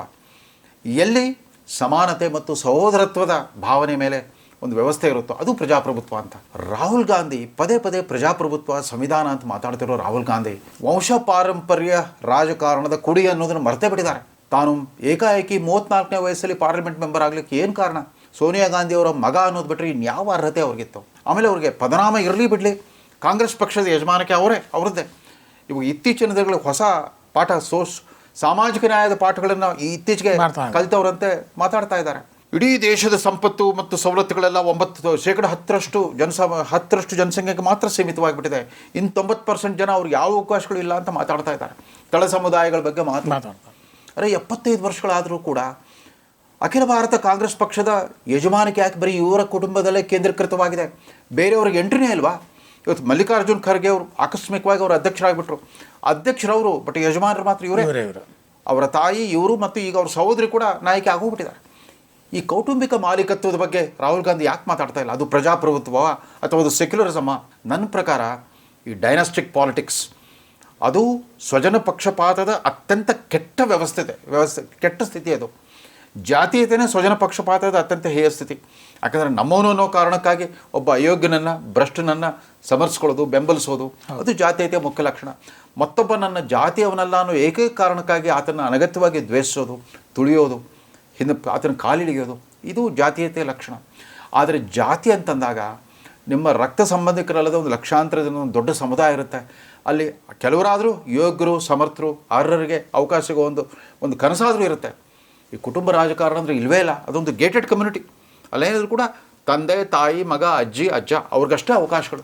ಅದ್ರ ಬಗ್ಗೆ ಯಾಕೆ ಮಾತಾಡ್ತಾ ಇಲ್ಲ ರಾಹುಲ್ ಗಾಂಧಿ ಒಬ್ಬರೇ ಅಷ್ಟೇ ಅಲ್ಲ, ಆ ಇಂಡಿ ಮೈತ್ರಿಕೂಟದ ಎಲ್ಲ ಸ್ವಘೋಷಿತ ಸೆಕ್ಯುಲರ್ ಪಕ್ಷಗಳ ನಾಯಕತ್ವ ಕೌಟುಂಬಿಕ ಮಾಲೀಕತ್ವದಲ್ಲಿದೆ. ಅದು ನಾವು ಮರೆಯಲೇಬಾರದು. ಅದು ನ್ಯಾಷನಲ್ ಕಾನ್ಫರೆನ್ಸ್ನ ಅಬ್ದುಲ್ಲಾ ಕುಟುಂಬ ಇರ್ಬೋದು, ಪೀಪಲ್ಸ್ ಡೆಮೊಕ್ರೆಟಿಕ್ ಪಾರ್ಟಿಯ ಮಫ್ತಿ ಮೆಹಬೂಬಾ ಕುಟುಂಬ ಇರ್ಬೋದು, ನಮ್ಮ DMK ಪಾರ್ಟಿಯ ಕರುಣಾನಿಧಿ ಕುಟುಂಬ ಇರ್ಬೋದು, NCP ಶರದ್ ಪವಾರ್ ಕುಟುಂಬ, ನಮ್ಮ JDS ದೇವೇಗೌಡರ ಕುಟುಂಬ ಕೂಡ ಎಲ್ಲ ಸ್ವಘೋಷಿತ ಸೆಕ್ಯುಲರ್ ಪಕ್ಷಗಳಲ್ಲಿ ಕೌಟುಂಬಿಕ ಮಾಲೀಕತ್ವ ಇರುವಾಗ ನಿಜವಾಗ್ಲೂ ಪ್ರಜಾಪ್ರಭುತ್ವಕ್ಕೆ ಗಂಡಾಂತರ ಬಂದಿರೋದು. ಅದು ನಮ್ಮ ಡೆಮೋಕ್ರಸಿಗೆ ಮತ್ತು ಸೆಕ್ಯುಲರಿಸಮ್ಗೆ ಗಂಡಾಂತರ ಇದರಿಂದನೇ. ಎಲ್ಲಿ ಸ್ವಜನ ಪಕ್ಷಪಾತ ಇರುತ್ತೋ ಅಲ್ಲಿ ಸೆಕ್ಯುಲರಿಸಮ್ ಇರಲ್ಲ.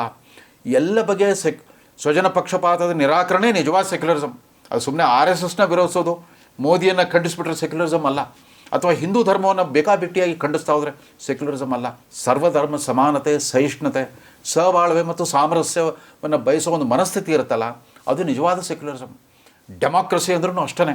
ಅಲ್ಲಿ ಯಾವುದೇ ರಕ್ತ ಸಂಬಂಧ ಇರೇ ಕೂಡದಲ್ಲಿ ಆ ರೀತಿಯ ವಂಶ ಪಾರಂಪರ್ಯ ಯಜಮಾನಿಕೆಯ ಭಾವನೆ ಎಲ್ಲಿವರೆಗೆ ಇರುತ್ತೋ ಅಲ್ಲಿ ಪ್ರಜಾಪ್ರಭುತ್ವ ಇರೋದಿಲ್ಲ. ಅವ್ರಿಗೆ ಗೊತ್ತಿಲ್ಲ ಪ್ರಜಾಪ್ರಭುತ್ವಕ್ಕೆ ಗಂಡಾಂತರ ಬಂದಿರೋದು ಇವರು ವಂಶ ಪಾರಂಪರ್ಯ ಯಜಮಾನಿಕೆಯಿಂದಾಗಿ. ಕಾಂಗ್ರೆಸ್ ಪಕ್ಷದಲ್ಲಿ ಅನೇಕ ದಶಕಗಳಿಂದ ಇಂಟರ್ನಲ್ ಡೆಮಾಕ್ರಸಿ ಅನ್ನೋದೇ ಮಾಯ ಹೋಗ್ಬಿಟ್ಟಿದೆ. ಅದು ವಿಶೇಷವಾಗಿ ಇವರು ಅಜ್ಜಿ ಇಂದಿರಾ ಗಾಂಧಿ ಅವ್ರ ಕಾಲದಿಂದ 1971ರ ನಂತರ ಅಲ್ಲಿ ಆಂತರಿಕ ಪ್ರಜಾಪ್ರಭುತ್ವ ಅನ್ನೋದೇ ಇಲ್ಲ. ಒಂದು ತಾತ್ಕಾಲಿಕ ವಿರಾಮ ಸಿಕ್ಕಿತ್ತು 1991ರಿಂದ 96ರವರೆಗೆ. PV ನರಸಿಂಹರಾಯರು ಯೋಗಾಯೋಗದಿಂದ ಆಕಸ್ಮಿಕ ಪ್ರಧಾನಮಂತ್ರಿ ಆಗ 5 ವರ್ಷಗಳ ಕಾಲ ಅವರು ಈ ಗಾಂಧಿ ಕುಟುಂಬ ಇಲ್ಲದೆ ಕಾಂಗ್ರೆಸ್ ಪಕ್ಷ, ಕಾಂಗ್ರೆಸ್ ಸರ್ಕಾರವನ್ನು ನಡೆಸ್ಬೋದು ಅನ್ನೋದು ಸಾಧಿಸಿ ತೋರಿಸಿದ್ರು. ಆದರೆ ಅವ್ರ ಬಗ್ಗೆ ಎಷ್ಟರ ಮಟ್ಟಿಗೆ ಅಸಹನೆ ಇದೆ ಇವ್ರ ಕುಟುಂಬಕ್ಕೆ, ಎಷ್ಟರ ಮಟ್ಟಿಗೆ ತಾತ್ಸಾರ ಇದೆ, ತಿರಸ್ಕಾರ ಇದೆ. ಈಗ ಒಂದು 10 ವರ್ಷಗಳಿಂದ ಕಾಂಗ್ರೆಸ್ ಪಕ್ಷದ 125ನೇ ಸ್ಥಾಪನಾ ದಿನಾಚರಣೆ ನಡೆದಾಗ ಕಲ್ಕತ್ತೋರಾ ಸ್ಟೇಡಿಯಂನಲ್ಲಿ ಸೋನಿಯಾ ಗಾಂಧಿಯವರು ಯಥಾ ಪ್ರಕಾರ ಒಂದು ಲಿಖಿತ ಭಾಷಣವನ್ನು ಓದಿದ್ರು. ಕಾಂಗ್ರೆಸ್ ಪಕ್ಷದ ಚರಿತ್ರೆಯನ್ನು ಹೇಳ್ತಾ ಆ 91ರಿಂದ 96 ಅವಧಿಯನ್ನು ಸ್ಕಿಪ್ ಮಾಡಿಬಿಟ್ರು. ಅವತ್ತು ಕಾಂಗ್ರೆಸ್ ಪಕ್ಷವೇ ಇರಲಿಲ್ಲ ಅನ್ನೋ ರೀತಿ. ಅಂದರೆ ನರಸಿಂಹರಾಯರ ಹೆಸರು ಹೇಳಬೇಕಾಗುತ್ತಲ್ಲ ಅಂತ ಹೆಸರು ಹೇಳೋಕ್ಕೂ ಅಸಹ್ಯ ಪಟ್ಕೊಳ್ತಿದ್ರಿ ನಿಮ್ಮದೇ ಪಕ್ಷದ ಪ್ರಧಾನಮಂತ್ರಿ. ಅದಷ್ಟೇ ಅಲ್ಲ, ಭಾರತದಲ್ಲಿ ಒಂದು ಆರ್ಥಿಕ ಪರಿವರ್ತನೆಯನ್ನು ತಂದರು. ಅದು ಹೋಗಲಿ, ನರಸಿಂಹರಾಯರೇನು ನಿಮ್ಗೆ ಕಂಡ್ರೆ ಆಗಲ್ಲ. ಡಾಕ್ಟರ್ ಮನಮೋಹನ್ ಸಿಂಗ್ ಅವರೊಬ್ಬ ರಾಜಕಾರಣಿ ಅಲ್ಲದ ರಾಜಕಾರಣಿ. ಅವರು ತಂದ ಆ ಆರ್ಥಿಕ ಪರಿವರ್ತನೆಯಿಂದಾಗಿ ಭಾರತ ಪ್ರಪಂಚದ ಅತ್ಯಂತ ಬಲಿಷ್ಠ ಒಂದು ಎಕನಾಮಿಕ್ ಪವರ್, ನಾಲೆಡ್ಜ್ ಪವರ್, ಆರ್ಥಿಕ ಶಕ್ತಿ ಮತ್ತು ಜ್ಞಾನಾಧಾರಿತ ಶಕ್ತಿ ಕೇಂದ್ರ ಅಂತ ಅನಿಸ್ಕೊಂಡಿದೆ. ಅದರ ಮಹತ್ವವನ್ನು ಮೋದಿಯವರು ಅಂಥವ್ರು ಅರ್ಥ ಮಾಡ್ಕೊಂಬಿಟ್ಟು ಅದನ್ನು ಮುಂದುವರ್ಸ್ಕೊಂಡು ಹೋಗಿದ್ದಾರೆ ಹೊರತು ಕಾಂಗ್ರೆಸ್ಸಿಗರ ಬಾಯಲ್ಲಿ ಇವತ್ತಾದರೂ ಅಪ್ಪಿತಪ್ಪಿ ಆದರೂ ಅವ್ರ ಬಾಯಲ್ಲಿ ಮನಮೋಹನ್ ಸಿಂಗ್ಗೆ ಜೈಕಾರ ಬರುತ್ತಾ, PV ನರಸಿಂಹರಾಯರಿಗೆ ಜೈಕಾರ ಬರುತ್ತಾ?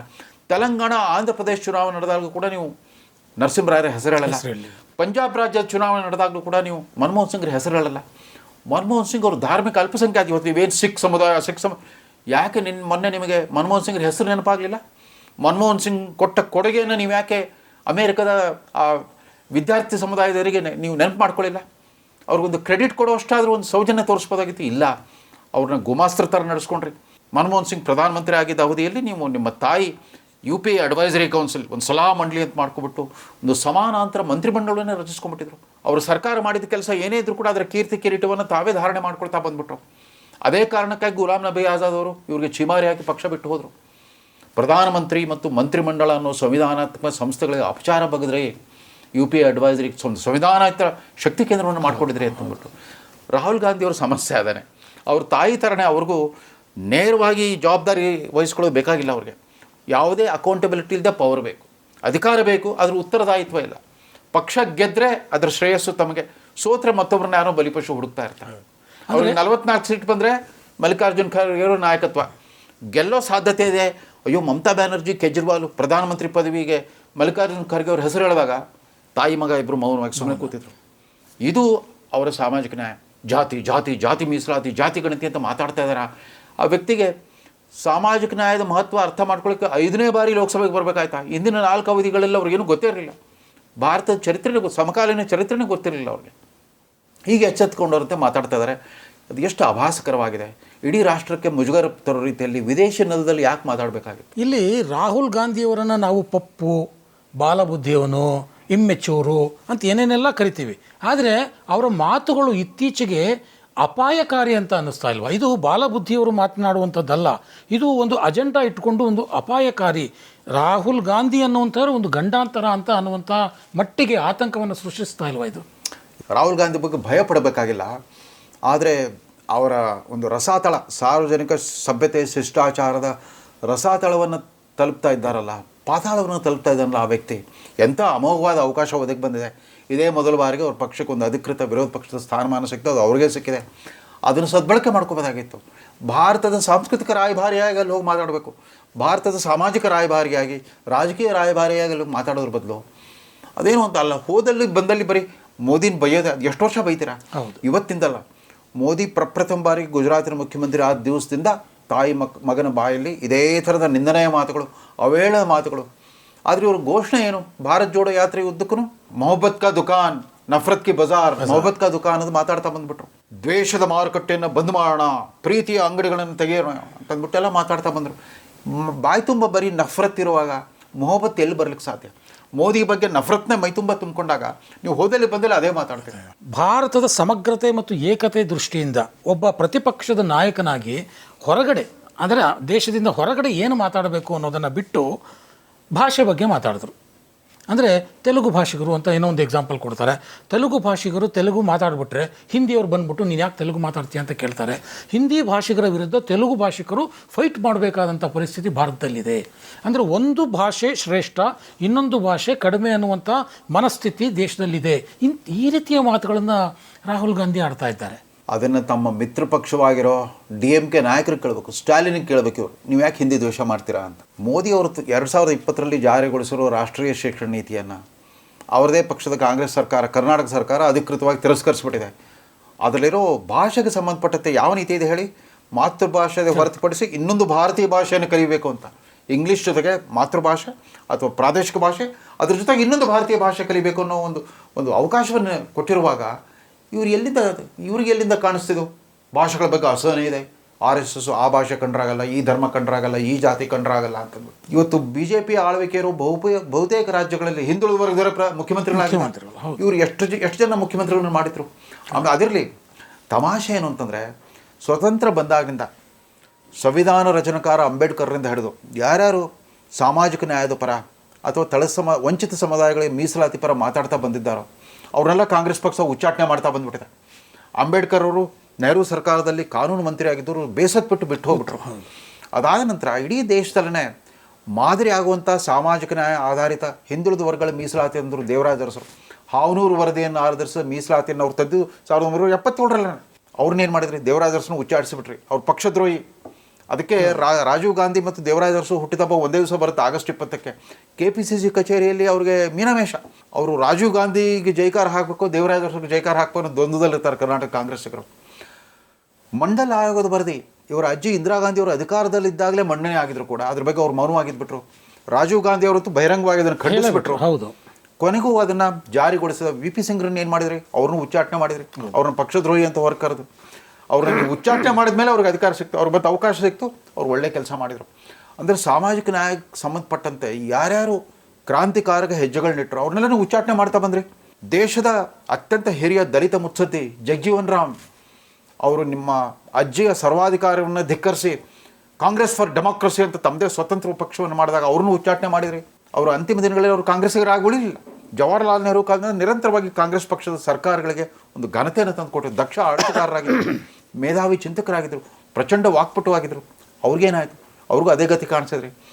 ಯಾವ ರೀತಿ ನೀವು ಈ ಹಿಂದುಳಿದ ವರ್ಗ ಮತ್ತು ದಲಿತ ನಾಯಕರನ್ನು ನೀವು ನಡೆಸ್ಕೊಳ್ತಾ ಬಂದಿದ್ದೀರಿ ಕಾಂಗ್ರೆಸ್ ಪಕ್ಷದಲ್ಲಿ? ಹೋಗಲಿ, ಮುಸ್ಲಿಂ ನಾಯಕರನ್ನು ಯಾವ ಥರ ನಡೆಸ್ಕೊಳ್ತಾ ಬಂದಿದ್ದೀರಿ?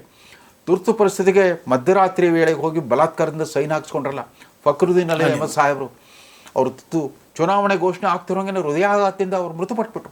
ಒಂದು ಅಕಾಲಿಕ ಸಾವುದು. 1977 ಚುನಾವಣೆ ಘೋಷಣೆ ಮಾಡೋದ್ರಲ್ಲ, ತುರ್ತು ಪರಿಸ್ಥಿತಿಯನ್ನು ಸಡ್ಲಿಕೆ ಮಾಡಿಬಿಟ್ಟು ಅವ್ರು ತೀರ್ಕೊಂಡೇ ಬಿಟ್ರು. ಫಕ್ರುದ್ದೀನ್ ಅಧಿಕಾರದಲ್ಲಿದ್ದಾಗಲೇ ತೀರ್ಕೊಂಡ್ಬಿಟ್ರು ಅವರು. ರಾಹುಲ್ ಗಾಂಧಿ ಅವ್ರನ್ನ ಪಪ್ಪು ಅಂತ ಕರೆಯೋದು ಅಥವಾ ಬಾಲಬುದ್ಧಿ ಅಂತ ಕರೆಯೋದು ಅದೇನೋ ಅವರ ರಾಜಕೀಯ ವಿರೋಧಿಗಳಿಗೆ ಸರಿ ಕಾಣಿಸ್ಬೋದು, ನಾವು ಹಂಗೆ ಅನ್ಬೇಕಾಗಿಲ್ಲ, ಇರಲಿ. ಅಥವಾ ಚುನಾಯಿತ ಪ್ರತಿನಿಧಿ, ಕಾಂಗ್ರೆಸ್ ಪಕ್ಷದ ನಾಯಕ, ಈಗಾಗಲೇ ಅವ್ರಿಗೂ 54 ವಯಸ್ಸಾಯ್ತು. ಹೌದು, ಅವ್ರು ಇನ್ನೂ ಯುವ ನಾಯಕರೇನಿಲ್ಲ. ಅಲ್ಲಿ ಭಾರತ್ ಜೋಡೋ ಯಾತ್ರೆ ಇರಲಿ, ಇವತ್ತಿನ ಆ ಸಂಕಷ್ಟ ಅವ್ರ ಪಕ್ಷಕ್ಕೆ ಅತ್ಯಂತ ಸಂಕಷ್ಟದ ಸ್ಥಿತಿಯಲ್ಲಿದ್ದಾಗ ಆ ಥರದ ಸಾಹಸವನ್ನಾದರೂ ಮಾಡಿದ್ರಲ್ಲ, ಒಪ್ಕೊಳ್ಳೋಣ, ಆಯ್ತು, ಅದೆಲ್ಲ ಮಾಡಿದ್ರಿ. ಅದರಿಂದ ನೀವೇನಾದರೂ ಬದಲಾವಣೆ ಆಯಿತಾ ನಿಮ್ಮ ವ್ಯಕ್ತಿತ್ವದಲ್ಲಾಗಲಿ, ನಿಮ್ಮ ಮಾತಿನಲ್ಲಾಗಲಿ, ನಿಮ್ಮ ಶೈಲಿಯಲ್ಲಾಗಲಿ? ಇಲ್ಲ. ಇನ್ನಷ್ಟು ಠೇಂಕಾರ ಪ್ರದರ್ಶನ ಮಾಡ್ತಾ ಇದ್ದೀರಿ. ಮೋದಿಯವ್ರ ಬಗ್ಗೆ ಮಾತೆತ್ತಿರೋ ತಾತ್ಸಾರದ ಮಾತು, ನಾನ್ ಬಯಾಲಜಿಕಲ್ ಪ್ರೈಮ್ ಮಿನಿಸ್ಟರ್ ಅಂತ ನಿಮ್ಮ ಗುರು ಜಯರಾಮ್ ರಮೇಶ್ ಅವ್ರು ಹೇಳ್ಕೊಟ್ಬಿಟ್ಟಿದ್ದಾರೆ. ಅದನ್ನು ಅಮೆರಿಕದಲ್ಲೂ ಮತ್ತೆ ಮಾತಾಡಿದ್ರು ನೀವು. ಹೌದು. ಇದೇನು ರಾಜಕೀಯ ಅಂದರೆ ಸಾರ್ವಜನಿಕ ಚರ್ಚೆಯ ಭಾಷೆಯನ್ನು ಯಾವ ಮಟ್ಟಿಗೆ ಕಳಿಸ್ಬೇಕಂತ ಹೊರಟಿದ್ದಾರೆ? ಭಾರತದಲ್ಲಿ ರಾಹುಲ್ ಗಾಂಧಿಯವರು ಪದೇ ಪದೇ ಹೇಳ್ತಿದ್ದಿದ್ದು ಎಲೆಕ್ಷನ್ಗಿಂತ ಮುಂಚೆ ಏನು, ಭಾರತದಲ್ಲಿ ಎಲ್ಲ ತನಿಖಾ ಸಂಸ್ಥೆಗಳು ಮೋದಿಯವರ ಕಪಿಮುಷ್ಟಿಯಲ್ಲಿವೆ, ಚುನಾವಣಾ ಆಯೋಗ ಮೋದಿಯವರು ಹೇಳ್ದಂಗೆ ಕೇಳುತ್ತೆ, ತನಿಖಾ ಸಂಸ್ಥೆಗಳು ಅವ್ರು ಹೇಳ್ದಂಗೆ ಕೇಳುತ್ತೆ, ಎಲ್ಲವೂ ಮೋದಿಮಯ, ನ್ಯಾಯಾಂಗದ ಮೇಲೂ ಆರೋಪ ಮಾಡಿಬಿಟ್ರು, ಎಲ್ಲವೂ ಮೋದಿ ಕಪಿಮುಷ್ಟಿಯಲ್ಲಿವೆ ಅಂತ. ಈಗ ಅಮೆರಿಕಾದಲ್ಲೂ ಅದೇ ಮಾತಾಡ್ತಾ ಇದ್ದಾರೆ. ಅಂದರೆ ಇದು ಯಾವ ಸಂದೇಶ ಹೋಗುತ್ತೆ ಜಾಗತಿಕ ಮಟ್ಟದಲ್ಲಿ ಅಂತ ನೋಡಿ. ಕಳೆದ 10 ವರ್ಷದಲ್ಲಿ 3 ಲೋಕಸಭಾ ಚುನಾವಣೆ ನಡೆದು, ಅನೇಕ ಅಸೆಂಬ್ಲಿ ಚುನಾವಣೆ ನಡೆದು, ಇವ್ರ ಪಕ್ಷನೂ ಹೀನಾಯವಾಗಿ ಸೋಲ್ತು. ಆದರೆ ನರೇಂದ್ರ ಮೋದಿ ಅವರಿಗೆ ಪಶ್ಚಿಮ ಬಂಗಾಳದಲ್ಲಿ ಮಮತಾ ಬ್ಯಾನರ್ಜಿನ ಸೋಲಿಸ್ಲಿಕ್ಕಾಗಲಿಲ್ಲ, ಅಥವಾ ತಮಿಳುನಾಡಿನಲ್ಲಿ ಕರುಣಾನಿಧಿ ಮತ್ತು ಸ್ಟಾಲಿನ್ರನ್ನು ಸೋಲಿಸ್ಲಿಕ್ಕಾಗಲಿಲ್ಲ, ಕೇರಳದಲ್ಲಿ ಪಿಣರಾಯಿ ವಿಜಯನ್ ಸೋಲಿಸ್ಲಿಕ್ಕೆ ಅವ್ರು ಮತ್ತೆ ಅಧಿಕಾರಕ್ಕೆ ಬರೋದನ್ನು ತಡೀಲಿಕ್ಕಾಗಲಿಲ್ಲ, ಆಂಧ್ರ ಪ್ರದೇಶದಲ್ಲಿ ಆವತ್ತಿನ KCR ಪಕ್ಷವನ್ನು ಸೋಲಿಸ್ಲಿಕ್ಕಾಗಲಿಲ್ಲ. ಚುನಾವಣಾ ಆಯೋಗವನ್ನು ಏನಾದರೂ ಮೋದಿಯವರು ಕಂಟ್ರೋಲ್ ಮಾಡ್ತಾ ಇದ್ದರೆ ಆ ರೀತಿ ಫಲಿತಾಂಶ ಬರಲಿಕ್ಕೆ ಸಾಧ್ಯವಿತ್ತಾ? ಮೋದಿಯವರ ಕಾಲದಲ್ಲಿದ್ದಷ್ಟು ಬಲಿಷ್ಠ ಮುಖ್ಯಮಂತ್ರಿಗಳು ಯಾವ ಕಾಲದಲ್ಲೂ ಇರಲಿಲ್ಲ. ಇಂದಿರಾ ಗಾಂಧಿ ಅವರ ಕಾಲದಲ್ಲಂತೂ ಬರೀ 18-19 ರಾಜ್ಯಗಳು ಸಾಮಂತ ರಾಜರುಗಳ ಥರ ಇರ್ತಾರೆ ಕಾಂಗ್ರೆಸ್ ಪಕ್ಷದ ಮುಖ್ಯಮಂತ್ರಿಗಳು. ಪಶ್ಚಿಮ ಬಂಗಾಳದ ಜ್ಯೋತಿ ಬಸು ಮತ್ತು ತಮಿಳುನಾಡಿನ ಕರುಣಾನಿಧಿ ಅಂದ್ಬಿಟ್ರೆ ಉಳಿದಂತೆ ಬರೀ ಸಾಮಂತ ರಾಜ್ಯಗಳೇ ಇದ್ರು. ಇವತ್ತೊಬ್ಬ ಯಕಶ್ಚಿತ್ ಅರವಿಂದ್ ಕೇಜ್ರಿವಾಲ್ ಕೂಡ ಸ್ವಂತ ಅಸ್ತಿತ್ವವನ್ನು ತೋರಿಸ್ಕೊಂಡ್ಬಿಟ್ಟಿದ್ದಾರೆ. ತಮ್ಮ ಲೋಕಸಭಾ ಚುನಾವಣೆಯಲ್ಲಿ ಅವ್ರ ಪಕ್ಷ ಧೂಳಿಪಟ ಆದರೂ ಕೂಡ 2 ಅಸೆಂಬ್ಲಿ ಚುನಾವಣೆ ಸತತವಾಗಿ ಗೆದ್ದು ತೋರಿಸಿದ್ದಾರೆ. 2 ರಾಷ್ಟ್ರೀಯ ಪಕ್ಷಗಳನ್ನ ಸೋಲಿಸಲಿಲ್ವಾ? ಚುನಾವಣಾ ಆಯೋಗ ಏನಾದರೂ ಅವ್ರಿಗೆ ಸಹಾಯ ಮಾಡಿತ್ತಾ? ಮೋದಿ ಅವರಿಂದ ಏನಾದರೂ ಸ್ಪೆಷಲ್ಲಾಗಿ ಅನುಕೂಲ ಮಾಡಿಕೊಟ್ಟಿದ್ರು ಅವ್ರಿಗೆ? ಇವರು ತಮ್ಮ ಮೂಗಿನ ನೇರಕ್ಕೆ ಆಮೇಲೆ ತಮಗೇನೆ 52ರಿಂದ 99 ತಲುಪಲಿಕ್ಕೆ ಸಾಧ್ಯವಾಗ್ತಾ ಇತ್ತಾ? ಉತ್ತರ ಪ್ರದೇಶದಲ್ಲಿ ಇವರು ಪರಾವಲಂಬಿ ಆಗಿದಾರಲ್ಲ ಅಖಿಲೇಶ್ ಯಾದವ್, ಉತ್ತರ ಪ್ರದೇಶ ಚುನಾವಣೆಯಲ್ಲಿ ಅಸೆಂಬ್ಲಿ ಚುನಾವಣೆ ನಡೀತು 2 ವರ್ಷಗಳ ಹಿಂದೆ. ಅವರು 114 ಸ್ಥಾನಗಳನ್ನು ಪಡ್ಕೊಂಡು 44 114 ಆಯಿತು. ಇವರು 403 ಸದಸ್ಯ ಬಲ ಇರೋ ವಿಧಾನಸಭೆಯಲ್ಲಿ ಇವರ ಸಹೋದರಿ ಆಕೆನ ಪ್ರಚಾರದ ನಾಯಕತ್ವ ವಹಿಸ್ಕೊಂಡು ಪ್ರಿಯಾಂಕಾ ಗಾಂಧಿ 8 ಸೀಟ್ ಬಂತು, 2 ಸೀಟ್. ಯಾಕೆ ಅಂತ ಆತ್ಮವಿಮರ್ಶೆ ಮಾಡ್ಕೋಬೇಕು. ಅಖಿಲೇಶ್ ಯಾದವ್ ಬೆನ್ನೇರದೇ ಇದ್ದರೆ ಇವ್ರಿಗೆ 6 ಸೀಟ್ ಬರ್ತಾನೆ ಇರಲಿಲ್ಲ ಲೋಕಸಭಾ ಸೀಟ್ಗಳು. BJP ಕೂಡ ಇಷ್ಟು ದೊಡ್ಡ ದುರಂತ ಆಗ್ತಿರಲಿಲ್ಲ. ರಾಹುಲ್ ಗಾಂಧಿ ಅವರು ಈ ಥರ ಬೇಕಾಬಿಟ್ಟಿಯಾಗಿ ಮಾತಾಡೋದನ್ನು ಬಿಡಬೇಕು. ನೋಡಿ, ಇವರೆಲ್ಲ ಎಷ್ಟು ಸಂಭ್ರಮ ಪಟ್ಟಿದ್ರು. ಯಾವುದು ಚುನಾವಣಾ ಬಾಂಡ್ಗಳನ್ನ ರದ್ದು ಮಾಡ್ತಲ್ಲ ಸುಪ್ರೀಂ ಕೋರ್ಟ್ ನ್ಯಾಯಪೀಠ, ಅವತ್ತೆಲ್ಲ ಸಂಭ್ರಮ ಪಟ್ಟಿದ್ರು. ಅವತ್ತು ನ್ಯಾಯಾಂಗ ಸರಿಯಾಗಿತ್ತು. ಉಳಿದಂತೆ ನ್ಯಾಯಾಂಗ ಸರಿ ಇಲ್ಲ, ಎಲ್ಲನೂ ವಶೀಕರಣ ಮಾಡ್ಕೊಂಡಿದ್ದಾರೆ ಮೋದಿ ಅಂತಂದ್ಬಿಟ್ಟು. ಭಾರತದ ಪ್ರತಿಭೆಗಳು, ಯುವ ಪ್ರತಿಭೆಗಳು ಏಕಲವ್ಯನ ಥರ ಆಗೋಗ್ಬಿಟ್ಟಿವೆ, ಏಕಲವ್ಯನ ಮನಸ್ಥಿತಿ ಆಗೋಗ್ಬಿಟ್ಟಿದೆ, ಏಕಲವ್ಯನ ಪರಿಸ್ಥಿತಿ ಆಗೋಗ್ಬಿಟ್ಟಿದೆ. ಯುವ ಪ್ರತಿಭೆಗಳನ್ನ ಗುರುತಿಸೋರೇ ಇಲ್ಲ, ಯುವ ಪ್ರತಿಭೆಗಳಿಗೆ ಅವಕಾಶವೇ ಇಲ್ಲ. ಏಕಲವ್ಯ ಯಾವ ರೀತಿ ಹೆಬ್ಬೆಟ್ಟನ್ನು ಕಳ್ಕೊಂಡೋ ಆ ರೀತಿ ಭಾರತದಲ್ಲಿನ ಯುವ ಪ್ರತಿಭೆಗಳು ತಮ್ಮ ಬದುಕನ್ನೇ ಕಳ್ಕೊಳ್ಬೇಕಾದಂಥ ಪರಿಸ್ಥಿತಿ ಬಂದುಬಿಟ್ಟಿದೆ ಅಂತ ಅಲ್ಲಿ ಕೂತ್ಕೊಂಡು ಹೇಳ್ತಾರೆ. ನಿಜಕ್ಕೂ ಅಂಥ ಪರಿಸ್ಥಿತಿ ಭಾರತದಲ್ಲಿ ಇದೆಯಾ ಅಂತ ಅವ್ರಿಗೆ ರಾಹುಲ್ ಗಾಂಧಿಯವ್ರಿಗೆ ಗೊತ್ತಿಲ್ಲ ಅಂತ ಕಾಣುತ್ತೆ. 1991ರಲ್ಲಿ 18 ಕೋಟಿಯಷ್ಟಿದ್ದ ವಿದ್ಯಾವಂತ ಮಧ್ಯಮ ವರ್ಗದ ಜನಸಂಖ್ಯೆ, ಆ 1991 ಮನಮೋಹನ್ ಸಿಂಗ್ ಆರ್ಥಿಕ ನೀತಿ ಏನು ಜಾರಿಗೆ ಬಂತು, ಅದಾದ ನಂತರ ಮುಂದಿನ 20 ವರ್ಷಗಳಲ್ಲಿ ಅಂದರೆ 2014ರಲ್ಲಿ ಯಾವತ್ತು ಮನಮೋಹನ್ ಸಿಂಗ್ ಪ್ರಧಾನಮಂತ್ರಿ ಪದವಿಯಿಂದ ಕೆಳಗಿಳಿದ್ರು ಅದು ದುಪ್ಪಟ್ಟಾಗಿತ್ತು. 18 ಕೋಟಿ ಇದ್ದ ವಿದ್ಯಾವಂತ ಮಧ್ಯಮ ವರ್ಗ ಜನಸಂಖ್ಯೆ ಅದು 36 ಕೋಟಿ ಆಗಿತ್ತು. 36 ಕೋಟಿ ವಿದ್ಯಾವಂತ ಮಧ್ಯಮ ವರ್ಗ ಅಂತಂದರೆ ಅಮೇರಿಕಾ ಸಂಯುಕ್ತ ಸಂಸ್ಥಾನದ ಒಟ್ಟು ಜನಸಂಖ್ಯೆಗಿಂತ ಜಾಸ್ತಿ. ಅಲ್ಲಿ 32 ಕೋಟಿ ಅಮೇರಿಕದ ಒಟ್ಟು ಜನಸಂಖ್ಯೆ. ಇವತ್ತು ಬಹುಶಃ 40-45 ಕೋಟಿ ಆಗಿರ್ಬೋದು ವಿದ್ಯಾವಂತ ಮಧ್ಯಮ ವರ್ಗ ಜನಸಂಖ್ಯೆ. ಭಾರತದಲ್ಲಿ ಆ ಥರ ವಿದ್ಯೆ ಮತ್ತು ಕೌಶಲ್ಯ ಇರೋ ಯುವಕರನ್ನ ನಿರ್ಲಕ್ಷ್ಯ ಮಾಡ್ತಾ ಬಂದಿದ್ರೆ ಈ ರೀತಿ ಪರಿವರ್ತನೆ ಬರಲಿಕ್ಕೆ ಸಾಧ್ಯವಾಗಿತ್ತಾ? ಪ್ರಪಂಚದ ಅತಿ ದೊಡ್ಡ ಮಾರುಕಟ್ಟೆ ಅನ್ಸ್ಕೊಂಡ್ರೆ ಅದಕ್ಕೆ. ಇವತ್ತು ನಾಲೆಜ್ ಪವರ್, ಎಕನಾಮಿಕ್ ಪವರ್ ಅಥವಾ $5 ಟ್ರಿಲಿಯನ್ ಆರ್ಥಿಕ ವ್ಯವಸ್ಥೆ ಆಗ್ತೀವಿ ಅಂತಂದು 3 ಮಿಲಿಯನ್ ಆಗ್ತೀವಿ ಅಂತ ಈಗ 5ನೇ ಅತ್ಯಂತ ಬಲಿಷ್ಠ ರಾಷ್ಟ್ರ ಅಂತ ಅನ್ಸ್ಕೊಂಡಿದ್ದು ಹೇಗೆ? ಅದನ್ನು ಮಾಡಿರೋ ಜನಸಾಮಾನ್ಯರು, ರಾಜಕೀಯ ಪಕ್ಷಗಳು, ರಾಜಕೀಯ ನಾಯಕರಲ್ಲ. ಆ ಮನಮೋಹನ್ ಸಿಂಗ್ರ ಚಿಂತನೆಯ ಆ ಶಕ್ತಿ ಆ ಥರ ಇತ್ತು. ಅದನ್ನು ಮುಂದುವರ್ಸ್ಕೊಂಡ್ಬಂದರು. ಅದನ್ನು ಗುರುಸುವಂಥ ವ್ಯವಹಾರ ಕುಶಲತೆ ಯಾರಿಗಿತ್ತು? ಮೋದಿ ಅಂತ ನಾಯಕರಿಗಿತ್ತು, ಅವರೆಲ್ಲ ಮುಂದೆ ಬಂದರು. ಆಂಧ್ರ ಪ್ರದೇಶದ ಚಂದ್ರಬಾಬು ನಾಯ್ಡು ಅವ್ರಿಗಿತ್ತು. ಕರ್ನಾಟಕದಲ್ಲಿ ನಮ್ಮ ಎಸ್ ಎಂ ಕೃಷ್ಣ ಅವ್ರಿಗೆ ಗೊತ್ತಿತ್ತು ಜಾಗತೀಕರಣದ ಅವಕಾಶಗಳು ಎಂಥದ್ದು ಅಂತಂದ್ಬಿಟ್ಟು. ಕರ್ನಾಟಕ ಇವತ್ತು ಪ್ರಪಂಚದಲ್ಲಿ ಇಡೀ ಭಾರತದಲ್ಲಿ ಸಿಲಿಕಾನ್ ವ್ಯಾಲಿ ಅಂತ ಬೆಂಗಳೂರು ಅನ್ಸ್ಕೊಂಡಿದ್ರೆ ಎಸ್ ಎಂ ಕೃಷ್ಣ ಆ ಥರದ ದೂರದರ್ಶಕದ ನಾಯಕರು ಇವ್ರ ಪಕ್ಷದಲ್ಲೇ ಇದ್ದವರು. ಅವ್ರನ್ನ ಏನು ಮಾಡಿದ್ರು? ಅವರು ಬಿಟ್ಟು ಹೋಗಂಗೆ ಮಾಡಿದ್ರು. ಯಾರನ್ನ ಉಳಿಸ್ಕೊಂಡಿದ್ದೀರಿ? ಯೋಗ್ಯತೆ, ಅರ್ಹತೆ, ಸಾಧನೆ, ಬಲ ಅಂತ ಯಾವ ನಾಯಕರನ್ನು ಉಳಿಸ್ಕೊಳ್ಳಿಕ್ಕೆ ಸಾಧ್ಯವಾಯಿತು? ಉಳಿಸ್ಕೊಂಡಿರೋದೆಲ್ಲ ಕೆ.ಸಿ. ವೇಣುಗೋಪಾಲ್, ಸುರ್ಜೇವಾಲಾ ಮತ್ತು ಈ ಜಯರಾಮ್ ರಮೇಶ್ ಥರದವ್ರು ಮಾತ್ರ. ಅಲ್ಲಿ ಫಾರಿನ್ಗೆ ಹೋದಾಗೆಲ್ಲ ಫಾರಿನ್ ಟ್ರಿಪ್ಗೆಲ್ಲ ನಿಮಗೆ ಇವ್ರು ಬೇಕು, ಸ್ಯಾಮ್ ಪಿತ್ರೋಡ ಅವ್ರು ಬೇಕು. ಅಂದರೆ ಇವ್ರಿಗೆ ಸ್ವಂತವಾಗಿ ಯೋಚನೆ ಮಾಡೋಕ್ಕೆ ಗೊತ್ತಿಲ್ಲ, ಸ್ವಂತ ಬುದ್ಧಿ ಇಲ್ಲ. ಆದರೆ ರಾಹುಲ್ ಗಾಂಧಿ ಯಾವುದೋ ಒಂದು ಪಿತೂರಿಯ ಒಂದು ದಾಳವಾಗಿ ಇಲ್ಲಿ ಉಪಯೋಗಿಸ್ಕೊಳ್ತಾ ಇದ್ದಾರಾ ರಾಹುಲ್ ಗಾಂಧಿಯವರನ್ನು? ಒಂದು ಆ ರೀತಿಯ ಒಂದು ಅನುಮಾನ ಭಾರತೀಯರಿಗೆ ಶುರುವಾಗಿದೆ. ಇದರ ಬಗ್ಗೆ ಹೆಂಗೆ? ಎಲ್ಲ ಅವರು ಅಜ್ಜಿ ಮಾಡಿದ ತಪ್ಪನ್ನು ಇವರು ಮಾಡ್ತಾ ಇದ್ದಾರೆ ಕಾಣುತ್ತೆ. ಭಟ್ಟಂಗಿಗಳ ಮಾತು ಕೇಳಿಬಿಟ್ಟು ಇಂದಿರಾ ಗಾಂಧಿಯವರು ಎಡವಟ್ಟು ಮಾಡ್ಕೊಂಬಿಟ್ರು. ಭಟ್ಟಂಗಿಗಳ ಮಾತು ಕೇಳ್ಕೊಂಬಿಟ್ಟು ತುರ್ತು ಪರಿಸ್ಥಿತಿಯನ್ನು ಜಾರಿಗೊಳಿಸಿದ್ರು. ಕೊನೆಗೆ ಸ್ವತಃ ಅವರಿಗೆ ಏನೋ ಜ್ಞಾನೋದಯ ಆಗಿಬಿಟ್ಟು ಅದನ್ನು ವಾಪಸ್ ಪಡ್ಕೊಂಡ್ರು. ಮತ್ತೆ ಸಾಮಾನ್ಯ ಸ್ಥಿತಿಗೆ ಬರೋ ಪ್ರಯತ್ನ ಮಾಡಿದ್ರು. ಅಷ್ಟೊತ್ತಿಗಾಗಲೇ ಭಾಳ ದೂರ ಹೋಗ್ಬಿಟ್ಟಿತ್ತು. ಯಾಕಂದರೆ ಯಾವಾಗ ತಮ್ಮ ಕಿರಿಯ ಮಗ ಸಂಜಯ್ ಗಾಂಧಿಯನ್ನು ಒಂದು ಸಂವಿಧಾನೇತರ ಶಕ್ತಿಯಾಗಿ ದೇಶದ ಮೇಲೆ ಛೂ ಬಿಟ್ಟರು, ಆವತ್ತು ಇಂದಿರಾ ಗಾಂಧಿ ತಮ್ಮ ನೈತಿಕ ಶಕ್ತಿಯನ್ನು ಕಳ್ಕೊಂಬಿಟ್ಟಿದ್ರು. ರಾಹುಲ್ ಗಾಂಧಿಗೆ ಆ ಸಮಕಾಲೀನ ಚರಿತ್ರೆಯ ಒಂದು ಮರು ಅವಲೋಕನದ ಅಗತ್ಯ ಇದೆ. ಯಾಕೆ ಹಿಂಗಾಯಿತು? ತಮ್ಮ ಕುಟುಂಬದಲ್ಲಿ ಇಂಥ ಟ್ರ್ಯಾಜಿಡಿಗಳು ಯಾಕೆ ನಡೆದವು? ನಾನು ಅದೇ ದಾರಿಯಲ್ಲಿ ಹೋಗ್ತಾ ಇದ್ದೇನಾ ಅಥವಾ ಬೇರೆ ದಾರಿ ಅನುಸರಿಸ್ತಾ ಇದ್ದೇನಾ? ಅದು ನೋಡೋಷ್ಟು ವಿವೇಕ ಕೂಡ ಇಲ್ಲ. ವಿವೇಕಾನಂದರ ಭಾಷಣದಲ್ಲಿ ಅಪಾರವಾದ ವಿವೇಕ ಇತ್ತು. ಇದು ಭಾಳ ಅವಿವೇಕದ ಮಾತುಗಳು. ಯಾರು ಅವ್ರಿಗೆ ಈ ಥರ ಪ್ರೋಗ್ರಾಮಿಂಗ್ ಮಾಡಿಕೊಡ್ತಿದ್ದಾರೆ, ಯಾರು ಅವ್ರ ಬಾಯಿಂದ ಈ ಥರ ಮಾತುಗಳನ್ನ ಬಿತ್ತರಿಸ್ತಾ ಇದ್ದಾರೆ, ಅದು ಅರ್ಥವಾಗ್ತಾ ಇಲ್ಲ. ಆ ನೇಪಥ್ಯದ ಕಲಾವಿದರು ಯಾರು ಅಂತ ಅವರೇ ಪರಿಚಯ ಮಾಡ್ಕೊಡ್ಬೇಕು ಜಗತ್ತಿಗೆ. ಅಂದರೆ ನೇಪಥ್ಯದ ಕಲಾವಿದರ ಅಣತಿಯ ಮೇಲೆಗೆ ರಾಹುಲ್ ಗಾಂಧಿಯವರು ನಿಜಕ್ಕೂ ಈ ರೀತಿಯ ಮಾತುಗಳನ್ನು ಆಡ್ತಿದ್ದಾರೆ ಅಂತಂದರೆ ಅವರು ಪ್ರತಿಪಕ್ಷವಾಗಿ ಭಾರತದ ಜನತೆಗೆ ಎಷ್ಟರ ಮಟ್ಟಿಗೆ ನ್ಯಾಯ ಒದಗಿಸ್ಬೋದು? ಹಾಗಾದರೆ ಪ್ರತಿಪಕ್ಷದ ನಾಯಕನಾಗಿ ತಮ್ಮ ಮಿತ್ರ ಪಕ್ಷಗಳ ವಿಶ್ವಾಸವನ್ನೇ ಆಗಲೇ ಕಳ್ಕೊಳ್ಳೋ ಸ್ಥಿತಿ ಕಾಣ್ತಾ ಇದೆ. ನೋಡಿ, ಹರಿಯಾಣದಲ್ಲಿ ಆಮ್ ಆದ್ಮಿ ಪಕ್ಷದಾಗ ಆಗಲೇ ಸಂಘರ್ಷ ಶುರುವಾಯಿತು. ಮಹಾರಾಷ್ಟ್ರದಲ್ಲಿ ಶರದ್ ಪವಾರ್ ಪಕ್ಷದಾಗ ಆಗಲೇ ಜಂಜಾಟ ಶುರುವಾಗಿಬಿಟ್ಟಿದೆ. ಯಾಕಂದ್ರೆ ಅವರೆಲ್ಲ ಬೇರು ಮಟ್ಟದಿಂದ ಬೆಳೆದು ಬಂದ ನಾಯಕರುಗಳು. ಇವ್ರ ಥರ ರಾಜವಂಶದಿಂದ ಬಂದವರಲ್ಲ. ಯಾರು ಬೇರು ಮಟ್ಟದಿಂದ ಬೆಳೆದು ಬಂದಿದ್ದಾರೋ ಹಾಗಾಗಿ ಅವರು ಇವ್ರಿಗೆ ಸರಳವಾಗಿ ಅವರು ಈಲ್ಡಾಗಲ್ಲ. ಈವನ್ ಅಖಿಲೇಶ್ ಯಾದವ್ ಕೂಡ ಅವ್ರ ತಂದೆ ಕೃಪಾ ಕಟಾಕ್ಷ ಇದ್ದರೂ ಕೂಡ ಮುಂದೆ ಸ್ವಂತ ವ್ಯಕ್ತಿತ್ವದಿಂದ ತಮ್ಮ ಪಕ್ಷವನ್ನು ಅಸ್ತಿತ್ವವನ್ನು ಕಂಡುಕೊಂಡಿದ್ದಾರೆ. ಯೋಗಿ ಆದಿತ್ಯನಾಥ್ರಂಥ ಒಬ್ಬ ಜನಪ್ರಿಯ ಶಿಸ್ತುಬದ್ಧ ಮುಖ್ಯಮಂತ್ರಿ ಎದುರಿಗೆ ತಮ್ಮ ಪಕ್ಷದ ಅಸ್ತಿತ್ವವನ್ನು ಅವರು ಇಷ್ಟರ ಮಟ್ಟಿಗೆ ಬೆಳೆಸ್ಕೊಂಡಿದ್ದಾರೆ. ರಾಹುಲ್ ಗಾಂಧಿಯವರಲ್ಲಿ ಆ ಥರದ ಪ್ರಯತ್ನವೇ ಕಾಣಿಸ್ತಾ ಇಲ್ಲ. ಅವರ ಅದೃಷ್ಟ ಚೆನ್ನಾಗಿದೆ. ಕರ್ನಾಟಕದಂಥ ರಾಜ್ಯಗಳಲ್ಲಿ ಸಿದ್ದರಾಮಯ್ಯ, ಡಿ ಕೆ ಶಿವಕುಮಾರ್ ಥರದ ಗಟ್ಟಿ ನಾಯಕರಿದ್ದಾರೆ. ಬೇರು ಮಟ್ಟದ ಸಾಮರ್ಥ್ಯ ಇರೋ ನಾಯಕರಿಂದ ಹಂಗೂ ಹಿಂಗೆ ಗೆದ್ದು ಬರ್ತಾರೆ. ಉಳಿದಂತೆ ತಮಿಳುನಾಡಲ್ಲಿ, ಆಮೇಲೆ ಬಿಹಾರ್, ಗುಜರಾತ್ ರಾಜ್ಯದಲ್ಲಿ, ಉತ್ತರ ಪ್ರದೇಶದಲ್ಲಿ ಕಾಂಗ್ರೆಸ್ ನಾಯಕರು ಯಾರು ಅಂತ ನಮಗೆ ಉತ್ತರ ಸಿಗದೆ ಆಗಲೇ 30 ವರ್ಷ ಆಗೋಗ್ಬಿಡುತ್ತೆ. ಒಂದು ಹೆಸರು ಇಲ್ಲ. ಅಹಮದ್ ಪಟೇಲ್ ಅಂತ ಒಬ್ರು ಗುಜರಾತ್ ನಾಯಕರಿದ್ರು. ಅವರೆಂದು ಅವರು ನೇರ ಚುನಾವಣೆಯಲ್ಲಿ ಅವರು ನೇಪಥ್ಯದ ಕಲಾವಿದರು. ತೆರೆಮರೆಯಲ್ಲಿ ಅವ್ರು ಕಾಂಗ್ರೆಸ್ ಪಕ್ಷದ ಕಂಟ್ರೋಲ್ ಮಾಡ್ತಾ ಇದ್ರು. ಉತ್ತರ ಪ್ರದೇಶದ ನಾಯಕರು ಯಾರು? ನಾವು ಎನ್ ಡಿ ತಿವಾರಿ ಅವ್ರ ನಂತರ ಮತ್ತೊಬ್ಬ ಹೇಮಾವತಿ ನಂದನ್ ಬಹುಗುಣ ಇದ್ರು. ಅವರೆಲ್ಲ ವಿರೋಧ ಪಕ್ಷಕ್ಕೆ ಬಂದ್ಬಿಟ್ರು. ಮುಂದೆ ಯಾರೂ ಇಲ್ಲ. ಬಿಹಾರದಲ್ಲಿ ಜಗನ್ನಾಥ್ ಮಿಶ್ರಾ ನಂತರ ಮತ್ತೆ ಒಂದೇ ಒಂದು ಹೆಸರಿಲ್ಲ ಕಾಂಗ್ರೆಸ್ ನಾಯಕರು ಯಾರು ಅಂತಂದ್ಬಿಟ್ಟು. ಯಾಕೆ ಇವರು ನಿತೀಶ್ ಕುಮಾರ್ ಅವರು ಇಂಡಿಯಾ ಮೈತ್ರಿಕೂಟ ರಚಿಸಿದಾಗ ಸ್ವಯಂ ಪ್ರೇರಿತವಾಗಿ ನೀವೇ ಪ್ರಧಾನಮಂತ್ರಿ ಪದವಿಗೆ ನೀವು ತಯಾರಾಗಿ ಅಂತ ಯಾಕೆ ಹೇಳಿಲ್ಲ ಇವರು? ಕೇಜ್ರಿವಾಲ್ ಮತ್ತು ಮಮತಾ ಬ್ಯಾನರ್ಜಿ, ಮಲ್ಲಿಕಾರ್ಜುನ್ ಖರ್ಗೆ ಅವರ ಹೆಸರು ಹೇಳಿದಾಗ ಯಾಕೆ ಅದನ್ನು ತೆರೆದ ಮನಸ್ಸಿನಿಂದ ಒಪ್ಕೊಳ್ಳಿಲ್ಲ? ಅಟ್ಲೀಸ್ಟ್ ಇಂಡಿಯಾ ಮೈತ್ರಿಕೂಟಕ್ಕೆ ಒಬ್ಬ ದಲಿತ ಪ್ರಧಾನಮಂತ್ರಿ ಅಭ್ಯರ್ಥಿ ಅಂತ ಬಿಂಬಿಸಿದ್ರೆ ಪರಿಣಾಮ ಇನ್ನೂ ಚೆನ್ನಾಗಿರ್ತಿತ್ತೇನೋ. ಆ ಉದಾರ ತಮ್ಮಲ್ಲಿಲ್ಲ. ತಮ್ಮನ್ನು ಬಿಟ್ಟು ಇನ್ನು ಯಾರೂ ಯಜಮಾನರಾಗಬಾರ್ದು. ಅಥವಾ ಒಂದು ವೇಳೆ ಯಜಮಾನಕ್ಕೆ ಬಿಟ್ಟುಕೊಟ್ರು ಕೂಡ ಅಂದರೆ ಯಾವ ರೀತಿ ನೀವು ಡಾಕ್ಟರ್ ಮನಮೋಹನ್ ಸಿಂಗ್ರನ್ನ 10 ವರ್ಷ ನಡೆಸ್ಕೊಂಡ್ರೋ ಅದೇ ಗತಿ ಬರುತ್ತೆ ಅವ್ರಿಗೆ. ಅದರ ಕರ್ಮಫಲವನ್ನು ಇವತ್ತು ಅನುಭವಿಸ್ತಾ ಇದ್ದೀರಿ. ಮನಮೋಹನ್ ಸಿಂಗ್ರಂಥ ಒಬ್ಬ ಮೇಧಾವಿ ಅರ್ಥಶಾಸ್ತ್ರಜ್ಞ ಮತ್ತು ಪಾರದರ್ಶಕ ವ್ಯಕ್ತಿತ್ವದ ನಾಯಕನನ್ನು ಅವ್ನು ನಾಯಕನಾಗಲಿಕ್ಕೆ ಬಿಡಲಿಲ್ಲ. ಪ್ರೈಮ್ ಮಿನಿಸ್ಟರ್ ಅಂದರೆ ಹೆಡ್ ಗುಮಾಸ್ತನ್ ಥರ ನೀವು ನಡೆಸ್ಕೊಂಡ್ರಿ. ಆಮೇಲೆ ಹೆಣ್ಮಕ್ಳ ಬಗ್ಗೆ ಹೇಳಿದ್ರಲ್ಲ, ಕಳೆದ 5 ವರ್ಷದಿಂದ ಒಬ್ಬ ಹೆಣ್ಮಗಳು ಭಾರತದ ಆರ್ಥಿಕ ಸಚಿವ ಆಗಿಬಿಟ್ಟು 7 ಬಜೆಟ್ ಮಂಡಿಸಿದ್ದಾರೆ. ಅದು ಎಂದಾದರೂ ಆಗಿತ್ತಾ? ನರೇಂದ್ರ ಮೋದಿ ಅವರು ಮಂತ್ರಿಮಂಡಲದಲ್ಲಿ ಸುಮಾರು 11-12 ಜನ ಮಹಿಳಾ ಮಂತ್ರಿಗಳಿದ್ದಾರೆ. ಅದಷ್ಟರಲ್ಲಿ 73 ಜನರ ಕೇಂದ್ರ ಮಂತ್ರಿಮಂಡಲದಲ್ಲಿ ಇವತ್ತು 49 ಜನ SC ST OBC ಮತ್ತು ಮಹಿಳಾ ಮಂತ್ರಿಗಳಿದ್ದಾರೆ. ಹೌದು. ಅವು ಯಾವ ಸಂಖ್ಯೆಗಳು ಇವ್ರಿಗೆ ಕಾಣಲ್ವಾ? ಸ್ಟ್ಯಾಟಿಸ್ಟಿಕ್ಸ್ ಇವ್ರಿಗೆ ಕಾಣಿಸ್ತಾ ಇಲ್ವಾ? ಅಂದರೆ ಈ ಒಟ್ಟಾರೆ ಈ ರಾಹುಲ್ ಗಾಂಧಿಯವರ ಈ ಮಾತುಗಳು ಅಂತಾರಾಷ್ಟ್ರೀಯ ಮಟ್ಟದಲ್ಲಿ ಭಾರತವನ್ನು ಒಂದು ರೀತಿ ಕೆಟ್ಟದಾಗಿ ಬಿಂಬಿಸುತ್ತೆ ಅನ್ನುವಂಥದ್ದು ಒಂದು ವಾದ. ಇನ್ನೊಂದು, ಇದು ರಾಹುಲ್ ಗಾಂಧಿ ಅಥವಾ ಕಾಂಗ್ರೆಸ್ ಪಕ್ಷ ಅಥವಾ ಒಟ್ಟಾರೆ ಇಂಡಿ ಒಕ್ಕೂಟಕ್ಕೆ ಭಾರತದಲ್ಲಿ ಪ್ರಯೋಜನ ಆಗುತ್ತೆ ಅನ್ನೋ ಕಾರಣಕ್ಕೆ ರಾಹುಲ್ ಗಾಂಧಿಯವರು ಹಾಗೆ ಮಾತಾಡ್ತಿದ್ದಾರಾ ಅಥವಾ ಉದ್ದೇಶವಿಲ್ಲದೆ ಮಾತಾಡ್ತಿದ್ದಾರಾ? ರಾಹುಲ್ ಗಾಂಧಿ ಅವರಿಗೆ ಚೀನಾ ದೇಶ ಭಾಳ ಅನುಕರಣೀಯ ಮಾದರಿಯಾಗಿ ಕಾಣಿಸ್ತಾ ಇದೆ.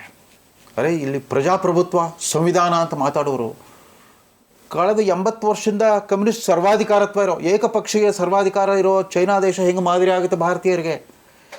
ಹಿಂದಿನ 1991 ಪೂರ್ವದ ಸೋವಿಯತ್ ರಷ್ಯಾ, ಆಮೇಲೆ ಮಾವೋ ಕಾಲದಿಂದ ಬಂದಿರೋ ಚೈನಾ ದೇಶ, ಎರಡೂ ಕಡೆ ಕಮ್ಯುನಿಸ್ಟ್ ಸರ್ವಾಧಿಕಾರತ್ವ ಇದೆ. ಅಲ್ಲಿ ಪ್ರಜಾಪ್ರಭುತ್ವ ಇಲ್ಲ, ಮಾನವ ಹಕ್ಕುಗಳಿಲ್ಲ, ಅಭಿವ್ಯಕ್ತಿ ಸ್ವಾತಂತ್ರ್ಯ ಇಲ್ಲ, ಪತ್ರಿಕಾ ಸ್ವಾತಂತ್ರ್ಯ ಇಲ್ಲ. ನಾವು ಸೋವಿಯತ್ ರಷ್ಯಾನ ಐರನ್ ಕರ್ಟನ್ ಅಂತ ಇದ್ವಿ, ಒಂದು ಕಬ್ಬಿಣದ ಪರದೆಯಿಂದ ಏನು ನಡೀತೆ ಗೊತ್ತಾಗ್ತಾ ಇರಲಿಲ್ಲ ಅಂತಿದ್ವಿ. ಚೀನಾವನ್ನು ಇವತ್ತಿಗೂ ಕೂಡ ಬ್ಯಾಂಬೂ ಕರ್ಟನ್ ಅಂತ ಇದ್ರು. ಅಲ್ಲೂ ಒಳಗೇನಾಗ್ತದೆ ಗೊತ್ತಿಲ್ಲ. ಕೋವಿಡ್ನಲ್ಲಿ ಎಷ್ಟು ಜನ ಸತ್ರು, ಎಷ್ಟು ಜನ ರೋಗ ಪೀಡಿತರಾಗೋ ಆ ಪ್ರತ್ಯಕ್ಷ ಅಂಕಿ ಸಂಖ್ಯೆ ಹೊರಗೆ ಬರಲೇ ಇಲ್ಲ. ಆ ರಾಷ್ಟ್ರವನ್ನು ಈತ ಅನುಕರಣೀಯ ಮಾದರಿ ಅಂತ ತೋರಿಸ್ತಾ ಇದ್ದೀರಿ. ಯಾಕೆ ಚೈನಾ ದೇಶದಿಂದ ನೀವು ಪ್ರೇರಣೆ ಎಲ್ಲಿಂದ ಬರ್ತಾ ಇದೆ? ರಾಹುಲ್ ಗಾಂಧಿ ಅವರು ಕೇಳಬೇಕಾಗಿದೆ. ಒಂದು ಮುಕ್ತ ಪ್ರಜಾಪ್ರಭುತ್ವ ರಾಷ್ಟ್ರ, 140 ಕೋಟಿ ಜನರ ಪೈಕಿ ಸುಮಾರು 97 ಕೋಟಿ ಮತದಾರರನ್ನ ನಿರ್ವಹಿಸಿದ್ರು ನಮ್ಮ ಚುನಾವಣಾ ಆಯೋಗ. ಅವ್ರ ಮೇಲೆ ತಪ್ಪು ಹೊರಿಸ್ತೀರಿ. ಚುನಾವಣೆ ನ್ಯಾಯಯುತವಾಗಿ ನಡೀಲಿಲ್ಲ ಅಂತ ಹೇಳ್ತಾ ಇದ್ರಿ. ನ್ಯಾಯಯುತವಾಗಿ ನಡೆಯದೇ ಹೋಗಿದ್ರೆ ನೀವು ಗೆಲ್ತಿರಲಿಲ್ಲ. 2 ಕ್ಷೇತ್ರದಲ್ಲಿ 3.5 ಲಕ್ಷ ಲೀಡ್ನಿಂದ ಗೆಲ್ಲೋಕ್ಕೆ ಸಾಧ್ಯವಾಗ್ತಿತ್ತ ರಾಹುಲ್ ಗಾಂಧಿ ಅವರೇ?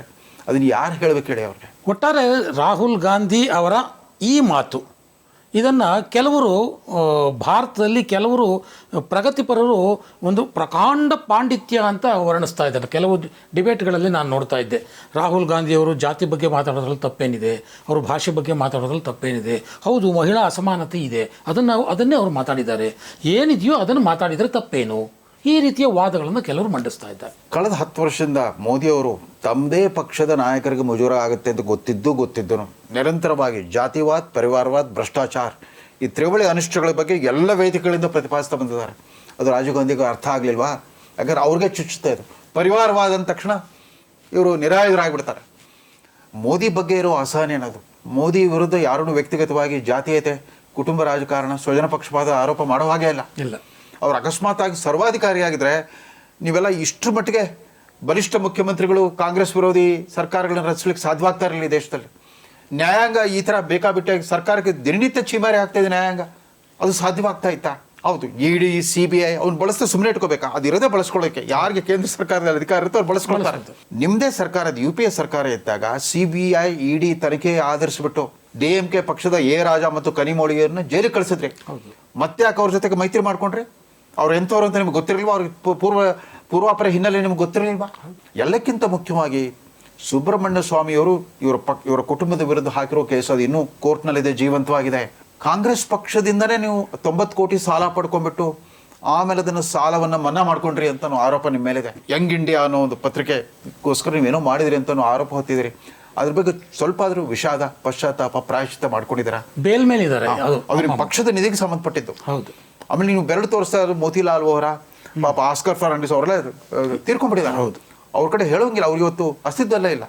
ಅದಕ್ಕೆ ಯಾರು ಹೊಣೆಗಾರರು? ಅದರ ನೈತಿಕ ಹೊಣೆ ಹೊತ್ತಿದ್ದೀರಾ? ಯಾಕೆ ನಿಮಗಿನ್ನೂ ಆ ಪ್ರಕರಣದಿಂದ ಮುಕ್ತವಾಗ್ಲಿಕ್ಕೆ ಆಗಲಿಲ್ಲ? ನ್ಯಾಯಾಂಗದಿಂದ ನೀವು ದೋಷ ಮುಕ್ತರು ಅನ್ಸ್ಕೊಳ್ಳೋಕ್ಕೆ ಯಾಕೆ ಸಾಧ್ಯವಾಗಿಲ್ಲ ನಿಮಗೆ? ಆಗ ಈ ದೇಶದ ಜನ ನಿಮ್ಮನ್ನು ಒಪ್ಕೊಳ್ತಾರೆ ಪೂರ್ಣವಾಗಿ. ಭ್ರಷ್ಟಾಚಾರದ ಬಗ್ಗೆ, ಜಾತೀಯತೆ ಬಗ್ಗೆ, ಕುಟುಂಬ ರಾಜಕಾರಣದ ಬಗ್ಗೆ ನಿಮ್ಮ ನಿಲುವೇನು ಅಂತ ಸ್ಪಷ್ಟಪಡಿಸಿ ಅಂತ ರಾಹುಲ್ ಗಾಂಧಿ ಅವರು ಕೇಳಬೇಕು ಪ್ರತಿಪಕ್ಷದಲ್ಲಿರೋರು. ಆಗ ನಾವು ಒಪ್ಕೊಳ್ತೇವೆ ಆತ ರಾಷ್ಟ್ರ ನಾಯಕ ಅಂತ.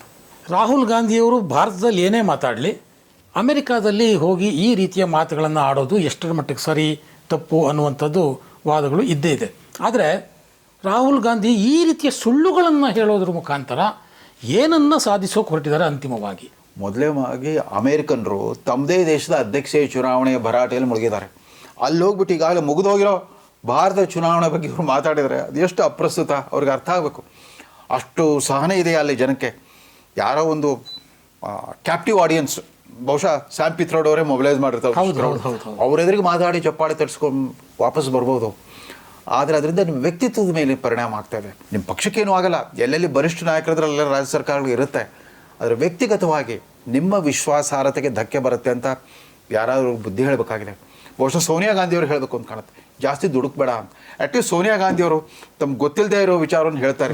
ಲಿಖಿತ ಭಾಷಣವನ್ನು ಬಿಟ್ಟು ಆಚೆ ಈಚೆ ಅವ್ರು ಅಲಗಾಡ್ತಾ ಇರಲಿಲ್ಲ. ಹಾಗಾಗಿ ಇವತ್ತಿಗೂ ನಮ್ಗೆ ಗೊತ್ತಿಲ್ಲ ಅವ್ರ ಸ್ವಂತ ವಿಚಾರ ಏನು ಅಂತಂದ್ಬಿಟ್ಟು. ಸ್ವಂತ ವಿಚಾರ ಅನ್ನೋದು ಇತ್ತ, ಅವ್ರ ರಾಜಕೀಯ ಚಿಂತನೆ ಅನ್ನೋದು ಇತ್ತ ಅಂತ. ಇವರು ಎಲ್ಲವೂ ಎಕ್ಸ್ಟೆಂಪೋರ್ ಆಗಿ ಮಾತಾಡೋಕ್ಕೆ ಹೋಗ್ಬಿಟ್ಟು ಎಡವಟ್ಟು ಮಾಡ್ಕೊಳ್ತಾರೆ. 2019 ಲೋಕಸಭಾ ಚುನಾವಣಾ ಪ್ರಚಾರ ಕೋಲಾರದಲ್ಲಿನ, ಕರ್ನಾಟಕದ ಕೋಲಾರದ ಸಾರ್ವಜನಿಕ ಸಭೆಯಲ್ಲಿ ಮೋದಿಯವ್ರನ್ನ ಏನಂದ್ರೆ ಇವರು ಚೌಕಿದಾರ್ ಚೋರ್ ಹೈ ಅಂತಂದ್ರು. ಅದಷ್ಟೇ ಅಲ್ಲ, ಮೋದಿ ಅನ್ನೋ ಹೆಸರಿನವರೆಲ್ಲ ಯಾಕೆ ಕಳ್ಳರಾಗಿರ್ತಾರೆ ಅಂತಂದ್ಬಿಟ್ಟು ಫಜೀತಿ ಅನುಭವಿಸಿದ್ರು. ಹೌದು, ಒಂದು ಮಾನನಷ್ಟ ಮೊಕದ್ದಮೆ ಎದುರಿಸ್ಬಿಟ್ಟು ಶಿಕ್ಷೆಗೊಳಗಾಗಿದ್ದಾರೆ. ಆಮೇಲೆ ಬರ್ತಾ ಬರ್ತಾ ಈ ಚುನಾವಣಾ ಸಂದರ್ಭದ ಮೊದಲು ಅಂಬಾನಿ, ಅದಾನಿ, ಮೋದಿ ಇವರೆಲ್ಲ ಪಿಕ್ ಪಾಕೆಟ್ಗಳು ಅಂತ ಮಾತಾಡಿದರು. ಬಾಯಿಗೆ ಬಂದಂಗೆ ಮಾತಾಡೋದಾ, ನಿಮ್ಮನ್ನು ಸಹಿಸ್ಕೊಳ್ತಾರೆ ಅಂತಂದ್ಬಿಟ್ಟು. ಸಾರ್ವಜನಿಕ ಚರ್ಚೆಯ ಒಂದು ಲಕ್ಷ್ಮಣ ರೇಖೆ ಏನಿದೆ, ಸಭ್ಯತೆ ಶಿಷ್ಟಾಚಾರಗಳ ಪಾಲನೆ ಮಾಡದೇ ಇದ್ದರೆ ನೀವು ಎಷ್ಟು ಚುನಾವಣೆ ಗೆದ್ದು ಪ್ರಧಾನಮಂತ್ರಿ ಆದರೂ ಅಷ್ಟೇ, ಆಗದೇ ಇದ್ರೂ ಅಷ್ಟೇ. ಆಮೇಲೆ ನಿಜವಾಗ್ಲೂ ಇವ್ರನ್ನ ಪ್ರಧಾನಮಂತ್ರಿ ಪದವಿಗೆ ಯೋಗ್ಯರು ಅನ್ಬೇಕಾಗಿದ್ರೆ ಮನಮೋಹನ್ ಸಿಂಗ್ರಂತ ಒಬ್ಬ ಮೇಧಾವಿ ಪ್ರಧಾನಮಂತ್ರಿ ಕೈ ಕೆಳಗೆ ಮಂತ್ರಿಯಾಗಿ ಕೆಲಸ ಮಾಡೋ ವಿನಯ ಯಾಕೆ ನೀವು ತೋರಿಸ್ಲಿಲ್ಲ? ಯಾವ್ದಾರು ಒಂದು ಇಲಾಖೆ ಮಂತ್ರಿಯಾಗಿ ತೋರಿಸ್ಬೋದಾಗಿತ್ತು. ಉಳಿದವರೆಲ್ಲ ಮಾಡಲಿಲ್ವಾ? ಆ ಮಿಳಿಂದ ದೇವರ ಅವ್ರ ಮಗ ಅವರೆಲ್ಲ ಕೆಲಸ ಮಾಡಿದ್ರು. ಇವನ್ ಒಮರ್ ಅಬ್ದುಲ್ಲಾ ಕೂಡ ಮಂತ್ರಿಯಾಗಿ ಕೆಲಸ ಮಾಡಿ ತೋರಿಸಿದ್ರು. ಸಚಿನ್ ಪೈಲಟ್ ಇವರೆಲ್ಲ ಮಂತ್ರಿಗಳಾಗಿ ತಮ್ಮ ಪ್ರತಿಭೆಯನ್ನು ತೋರಿಸಿದ್ರು. ಇವ್ರು ಯಾಕೆ ಮಾಡಲಿಲ್ಲ? ಇವ್ರನ್ನ ಮಾಧವರಾವ್ ಸಿಂಧ್ಯಾ ಅವರ ಮಗನ್ನ ನೀವು ಉಳಿಸ್ಕೊಳ್ಳಿಕ್ಕಾಗಲಿಲ್ಲ. ನಿಮ್ಮ ಅಚ್ಚುಮೆಚ್ಚಿನ ಸ್ನೇಹಿತನಾಗಿದ್ದ ಅವರು ಕೂಡ ಬಿಟ್ಟು BJPಗೆ ಹೋಗೋಂಗೆ ಯಾಕೆ ಮಾಡಿದ್ರಿ? ರಾಹುಲ್ ಗಾಂಧಿ ಅವರು ಆತ್ಮಾವಲೋಕನ ಮಾಡ್ಕೊಳ್ಳೋದು ಭಾಳ ಇದೆ. ಅವರು ತಮ್ಮ ಇಡೀ ರಾಜಕೀಯ ಬದುಕನ್ನು ಇವು ಮೂರು ಜಗ ಒತ್ತೆ ಇಟ್ಬಿಟ್ಟಿದ್ದಾರೆ ಅಂತ ಕಾಣುತ್ತೆ. ಜಯರಾಮ್ ರಮೇಶ್, KC ವೇಣುಗೋಪಾಲ್, ಸುರ್ಜೇವಾಲಾ ರಾಷ್ಟ್ರೀಯ ವ್ಯವಹಾರಗಳು, ಅಂತಾರಾಷ್ಟ್ರೀಯ ವ್ಯವಹಾರಗಳಲ್ಲಿ ಸ್ಯಾಮ್ ಪಿತ್ರೋಡ. ಸೊ ಅವಲೋಕನ ಮಾಡಿಕೊಳ್ಳಬೇಕಾದ್ದು ರಾಹುಲ್ ಗಾಂಧಿ ಜೊತೆಗೆ ಅವರನ್ನು ನಾಯಕರು ಅಂತ ಒಪ್ಕೊಂಡಿರುವಂಥ ಇಂಡಿ ಪಕ್ಷಗಳು ಕೂಡ ಅವಲೋಕನ ಮಾಡಿಕೊಳ್ಬೇಕು ಅನ್ನುವಂಥ ಪರಿಸ್ಥಿತಿ ಇವತ್ತು ನಿರ್ಮಾಣ ಆಗಿದೆ. ರವೀಂದ್ರ ರೇಷ್ಮೆ ಅವರೇ, ಇಲ್ಲಿಯವರೆಗೆ ಬಂದು ರಾಹುಲ್ ಗಾಂಧಿಯವರ ಭಾಷಣದ ಬಗ್ಗೆ ಇಷ್ಟೊಂದು ಸುದೀರ್ಘವಾಗಿ ಮಾತನಾಡಬೇಕಾದಂಥ ಅನಿವಾರ್ಯ ಪರಿಸ್ಥಿತಿ ಬಂದಿದೆ. ಅದಕ್ಕೆ ನೀವು ಬಂದು ಇವತ್ತು ರಾಹುಲ್ ಗಾಂಧಿಯವರ ವಿವಿಧ ಮುಖಗಳನ್ನು ನಮ್ಮ ವೀಕ್ಷಕರ ಮುಂದೆ ಸಂಭ್ರಮ ಪಡ್ತಾ ಇಲ್ಲ. ನಾನು ತುಂಬ ವಿಷಾದವಾಗ್ತಾ ಇದೆ.